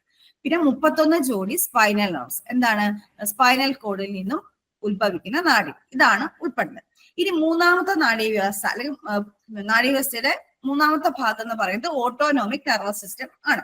അപ്പൊ അതിന്റെ ഫംഗ്ഷൻ ആയിട്ട് നമ്മൾ പറയുന്നത് ഇൻവോളണ്ടറി ബോഡി ഫങ്ഷൻസിനെ നിയന്ത്രിക്കുക എന്നുള്ളതാണ്. അതായത് നമ്മുടെ ഇഷ്ടത്തിനനുസരിച്ചല്ലാതെ നമ്മുടെ ശരീരത്തിൽ നടക്കുന്ന ഫങ്ഷൻസിലെ ദഹനം, ശ്വസനം, പിന്നെന്താണ് ഹൃദയമിടിപ്പ്, പിന്നെ രക്തപര്യൻ, ഇങ്ങനത്തെ കാര്യങ്ങളൊക്കെ. അപ്പോ അതിൽ 2 ടൈപ്പ് പിന്നെ ഓട്ടോണോമിക് നെർവസ് സിസ്റ്റം ഉണ്ട്. ഏതൊക്കെയാണത്? സിമ്പതറ്റിക് നെർവസ് സിസ്റ്റവും പാരാസിമ്പതറ്റിക് നെർവസ് സിസ്റ്റവും. അപ്പൊ ഇതെന്താന്ന് വെച്ചാൽ ഹോർമോണുകളോട് കൂടി ചേർന്ന് പ്രവർത്തിക്കുന്നതാണ് ഈ സിമ്പതറ്റിക്കും പാരാസിമ്പതറ്റിക്കും. ഓക്കെ, അപ്പൊ ഹോർമോണുകളോട് കൂടി ചേർന്നിട്ട് ഫൈറ്റ് ഓർ ഫ്ലൈറ്റ് റെസ്പോൺസിന് സഹായിക്കുക. അതായത് അഡ്രിനാൽ അല്ലെ, അല്ലെങ്കിൽ എപ്പിനെഫ്രിൻ, അതാണ് എന്തറിയപ്പെടുന്നത്? Hormone of fight or flight എന്ന് അറിയപ്പെടുന്നത് അല്ലെ. എന്താണ്? ഒരു എമർജൻസി സിറ്റുവേഷനെ ഫേസ് ചെയ്യാനോ പിന്തിരിഞ്ഞോടാനോ സഹായിക്കുന്ന ഹോർമോൺ ആണ് ഏതെന്ന് പറയുന്നത്? നമ്മുടെ എപ്പിനെഫ്രിൻ, അല്ലെങ്കിൽ നമ്മുടെ എന്ത് പറയാം, പിന്നെ അഡ്രിനാൽ എന്നൊക്കെ പറയുന്നത് അല്ലെ. അപ്പൊ എൻഡോക്രൈൻ സിസ്റ്റത്തോട് അല്ലെങ്കിൽ ഹോർമോണുകളുമായി ചേർന്ന് പ്രവർത്തിക്കുന്ന നാഡീവ്യവസ്ഥയാണ് എന്ന് പറയുന്നത് സിമ്പതറ്റിക് നെർവസ് സിസ്റ്റം എന്ന് പറയുന്നത്. അപ്പൊ നമ്മൾ എന്തെങ്കിലും കണ്ട് പേടിച്ചു കഴിഞ്ഞാൽ എന്താണ്? നമ്മൾ കണ്ണിന്റെ കൃഷ്ണമണി വികസിക്കുന്നു, തൊണ്ട വരളുന്നു, വിശപ്പില്ലാതെയാകുന്നു, ഇങ്ങനെയുള്ള കാര്യങ്ങളൊക്കെ നമ്മുടെ ശരീരത്തിൽ നടക്കുന്നു. അപ്പൊ ഇതെന്ന് വെച്ചാൽ ഈ സിമ്പതറ്റിക് നാഡീവ്യവസ്ഥ നമ്മുടെ ഹോർമോണുകളുമായി ചേർന്നിട്ടാണ് ഇത്തരത്തിലുള്ള ഭാവവ്യത്യാസമൊക്കെ ശരീരത്തിൽ വരുത്തുന്നത്. ഇനി എന്താണ്? പേടിയൊക്കെ മാറി നമ്മൾ എന്താക്കണം? പൂർവ്വസ്ഥിതിയിലേക്ക് എത്തിക്കണം. അപ്പൊ അതിനുള്ള വ്യവസ്ഥയാണ് എന്ന് പറയുന്നത് പാരാസിമ്പതറ്റിക് നെർവസ് സിസ്റ്റം എന്ന് പറയുന്നത്. അതായത് കണ്ണ് ചുരുക്കണം അല്ലെ. കണ്ണെന്താണ്? കണ്ണൊക്കെ ഇങ്ങനെ തള്ളി വന്നതാണ്. അപ്പൊ അതിനൊക്കെ പഴയ സ്ഥിതിയാക്കണം, ചുരുക്കലൊക്കെ പഴയ സ്ഥിതിയിലേക്ക് മാറ്റണം. പിന്നെ എന്താണ്? ശ്വാസോച്ഛ്വാസം, വേഗത്തിലായ ശ്വാസോച്ഛ്വാസം ഒക്കെ എന്താക്കണം? നോർമൽ ആക്കി മാറ്റണം അല്ലെ. നമ്മുടെ ഡൈജസ്റ്റീവ് സിസ്റ്റത്തെ നേരെയാക്കണം അല്ലെ. പേടിച്ചപ്പോൾ വന്ന മാറ്റങ്ങളൊക്കെ എന്താക്കണം? പൂർവ്വസ്ഥിതിയിലേക്ക് എത്തിക്കണം. അപ്പൊ അതിനെ സഹായിക്കുന്നതാണ് എന്ന് പറയുന്നത് പാരാസിമ്പതറ്റിക് നെർവസ് സിസ്റ്റം എന്ന് പറയുന്നത്. അപ്പൊ അതിന് സഹായിക്കുന്ന ഹോർമോൺ ആണ് എന്ന് പറയുന്നത് നോറെപ്പിനെഫ്രിൻ അല്ലെങ്കിൽ നോറാഡ്രിനാൽ എന്നൊക്കെ പറയുന്നത്. എൻഡോക്രൈൻ സിസ്റ്റം പഠിക്കുമ്പോൾ നമുക്കത് പഠിക്കാം. ജസ്റ്റ് മനസ്സിലാക്കിയാൽ മതി. എൻഡോക്രൈൻ സിസ്റ്റത്തോട് ചേർന്ന് അല്ലെങ്കിൽ ഹോർമോണുകളുമായി ചേർന്ന് പ്രവർത്തിക്കുന്ന നാഡീവ്യവസ്ഥയാണ് ഓട്ടോണോമിക് നെർവസ് സിസ്റ്റം എന്ന് പറയുന്നത്. അതിന് 2 ഭാഗങ്ങളാണ്, സിമ്പതറ്റിക് നെർവസ് സിസ്റ്റവും പാരാസിമ്പതറ്റിക് നെർവസ് സിസ്റ്റവും. സിമ്പതറ്റിക് നെർവസ് സിസ്റ്റം എന്ന് പറയുന്നത് എന്താണ്? നമ്മളെ എമർജൻസി സിറ്റുവേഷനെ ഫേസ് ചെയ്യാൻ തയ്യാറാക്കുന്നു. പാരാസിമ്പതറ്റിക് നെർവസ് സിസ്റ്റം എന്ന് പറയുന്നത് ആ ഒരു സിറ്റുവേഷനിൽ നമ്മൾ എന്താക്കുന്നു? നോർമൽ ആക്കും, നമ്മുടെ ശരീരത്തെ റെസ്റ്റ് ആൻഡ് നോർമൽ പൊസിഷനിലേക്ക് എത്തിക്കുന്നു. ഈ നമുക്ക് നോക്കാനുള്ളത് നെർവസ് സിസ്റ്റം ഡിസോർഡേഴ്സ് ആണ് അല്ലെ. എന്തൊക്കെയാണ് നാഡീവ്യവസ്ഥയുമായി ബന്ധപ്പെട്ട രോഗങ്ങൾ, അല്ലെങ്കിൽ നമ്മൾ മെയിൻ ആയിട്ട് എക്സാമിന് ചോദിക്കുന്നത് എന്തൊക്കെയാണ്, അതാണ് നമ്മൾ നോക്കുന്നത് അല്ലെ. എന്തൊക്കെയാണ്? ആദ്യം അൽഷിമേഴ്സ് അല്ലെ. ഇപ്പോഴും നമ്മൾ കേൾക്കുന്നതാണ് എന്ന് പറയുന്നത് അൽഷിമേഴ്സ് എന്ന് പറയുന്നത് അല്ലെ. അപ്പൊ എന്താണ്? A progressive neurodegenerative disorder leading to memory loss and cognitive decline. എന്താണ്? ഈ നമുക്ക് ഓർമ്മശക്തി നഷ്ടപ്പെടുക, മനസ്സിലാക്കാനുള്ള കഴിവ്, കോഗ്നിറ്റീവ് ഡിക്ലൈൻ നഷ്ടപ്പെടുക, ഇതൊക്കെയാണ് ഏതിന്റെ ലക്ഷണമായിട്ട് പറയുന്നത്? അൽഷിമേഴ്സിന്റെ ലക്ഷണമായിട്ട് പറയുന്നത്. അപ്പൊ ഇവിടെ ശ്രദ്ധിക്കേണ്ട കാര്യം നിങ്ങൾക്ക് അറിയാമായിരിക്കും അല്ലെ. എന്താണ്? ഓർമ്മശക്തി, ഈ പിന്നെ മറവി രോഗം എന്നൊക്കെ അറിയപ്പെടുന്നത് എന്താണ്? അൽഷിമേഴ്സ് ആണ് അല്ലെ. എല്ലാം മറന്നു പോവുക. അപ്പൊ നമുക്ക് ആൾക്കാരെ കണ്ടാൽ തിരിച്ചറിയാൻ കഴിയാതാവുക. പിന്നെ എന്താണ്? പ്രത്യേകിച്ച് എന്താ പറയാ, വീട്ടിലുള്ളവരെ തിരിച്ചറിയാൻ കഴിയുക, എടുത്ത സാധനങ്ങൾ എവിടെ എടുത്തു എന്നോ അല്ലെങ്കിൽ എവിടെ വെച്ചു എന്നൊക്കെ ഓർമ്മയില്ലാതായി പോവുക, പേര് മറന്നു പോവുക, ഇങ്ങനെയല്ല പ്രധാനമായിട്ടും മെമ്മറി ലോസ് വരിക, മനസ്സിലാക്കാനുള്ള കഴിവ് നഷ്ടപ്പെട്ടു പോവുക. ഇതാണ് അൽഷിമേഴ്സ് കൊണ്ട് ഉദ്ദേശിക്കുന്നത്. അപ്പൊ ഇതിന്റെ കാരണം എന്ന് വെച്ചാല് പിന്നെ ഒരു പ്രത്യേക പ്രോട്ടീൻ നമ്മുടെ തലച്ചോറിൽ ബിൽഡപ്പ് ആവുന്നതാണ് അല്ലെ. അപ്പൊ കാരണം ചോദിച്ചു കഴിഞ്ഞാൽ എന്താണ്? Buildup a protein in brain. അപ്പൊ ബ്രെയിനിൽ ഒരു പ്രത്യേക പ്രോട്ടീൻ ഉണ്ടാവുക, ഡെവലപ്പ് ആവുക, അത് നമ്മുടെ ന്യൂറോൺസിനൊക്കെ നശിപ്പിക്കുക. ഇതാണ് എന്തിന് കാരണമായിട്ട് പറയുന്നത്? അൽഷിമേഴ്സിന് കാരണമായിട്ട് പറയുന്നത്. ഇനി അടുത്തത് എന്താണ്? പാർക്കിൻസൺസ് അല്ലെ. എന്താണ്? പാർക്കിൻസൺസ് അല്ലെ. എന്താണ്? ഷേക്കിംഗ് പാൾസി എന്നൊക്കെ അറിയപ്പെടുന്നത് എന്താണ്? പാർക്കിൻസൺസ് ആണ്. ഈ നിങ്ങൾ കണ്ടിട്ടുണ്ടെങ്കിൽ കയ്യും കാലും ഒക്കെ എന്താ വിറച്ചു പോവുക അല്ലെ. ഒരു സാധനം കൈ ശരിക്കും പിടിക്കാൻ പറ്റാതാവുക. കയ്യൊക്കെയാണ് ആദ്യം വിറച്ചു തുടങ്ങുന്നത്, പിന്നെ നടക്കുന്ന സമയത്തും എന്തായി പോവും? കാലിനൊക്കെ വിറയിൽ വരും, ബോഡി ബാലൻസ് നഷ്ടപ്പെടും. അപ്പൊ അത്തരത്തിലുള്ള രോഗമാണ് ഏത് പറയുന്നത്? പാർക്കിൻസൺസ് എന്ന് പറയുന്നത്. അപ്പൊ എ മൂവ്മെന്റ് ഡിസോർഡർ അല്ലെ. A movement disorder characterised by tremors, stiffness and impaired motor control. എന്താണ്? ഈ മസിൽസ് ഒക്കെ എന്തായി പോവുക? സ്റ്റിഫായിട്ട് പോവുക. മസിൽസ് ആണ് നമ്മൾ ചലിക്കാൻ അല്ലെങ്കിൽ മൂവ്മെന്റിന് സഹായിക്കുന്നത്. മസിൽസിൽ പ്രത്യേക പ്രോട്ടീൻസ് നമ്മൾ എന്തിനു സഹായിക്കും? മസിൽ കോൺട്രാക്ട് ചെയ്യാനും റിലാക്സ് ചെയ്യാനും സഹായിക്കും. അതാണ് നമ്മളെ മൂവ്മെന്റിന് എനാബിൾ ആക്കുന്നത്, മൂവ്മെന്റ് ചെയ്യാൻ സഹായിക്കുന്നത്. അപ്പൊ ഈ മസിലൊക്കെ എന്തായി പോവുക? കോൺട്രാക്ട് ചെയ്യുകയും റിലാക്സ് ചെയ്യുന്നതിന് പകരം അത് സ്റ്റിഫായിട്ട് നിൽക്കുക, ഉറപ്പിൽ നിൽക്കുക. അപ്പൊ അത്തരത്തിലുള്ള പിന്നെ ഇഷ്യൂസ് നമ്മുടെ മസിൽസിന് വരാൻ കാരണം നമ്മുടെ തലച്ചോറിലുള്ള ചില പ്രശ്നങ്ങളാണ്, അല്ലെങ്കിൽ നമ്മുടെ ന്യൂറോണുമായി ബന്ധപ്പെട്ട ചില പ്രശ്നങ്ങളാണ്.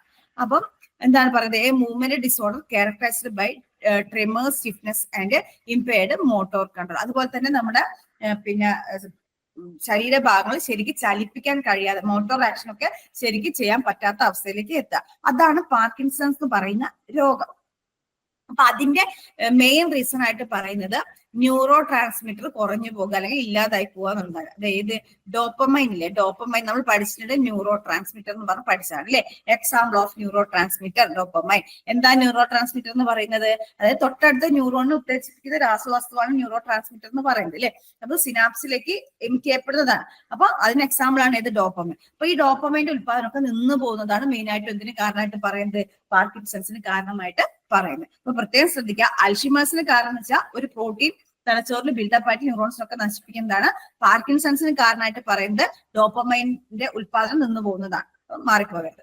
ഇനി മൾട്ടിപ്പിൾ സ്ക്ലിറോസിസ്. എന്താണ് multiple sclerosis? An autoimmune disease causing damage to the protective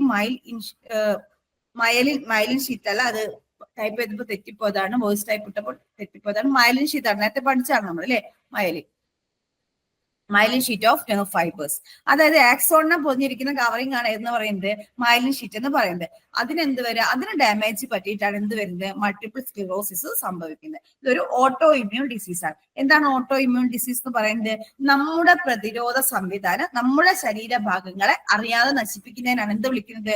auto immune disease എന്ന് പറയുന്നത് കേട്ടോ. നമ്മുടെ വാദം പോലെയുള്ള അസുഖങ്ങൾ നമ്മുടെ ശരീരത്തിലെ പിന്നെ പ്രതിരോധ സംവിധാനം അല്ലാതെ രോഗങ്ങൾക്കെതിരെ പോരാടുന്ന സംവിധാനം അറിയാതെ നമ്മുടെ ശരീരത്തിന്റെ ഭാഗങ്ങളെ തന്നെ എന്താക്കുക? നശിപ്പിക്കുക. അതിനാണ് ഓട്ടോ ഇമ്മ്യൂൺ ഡിസീസ് എന്ന് പറയുന്നത്. അപ്പൊ എന്താ ഈ ഓട്ടോ ഇമ്മ്യൂൺ ഡിസീസ്?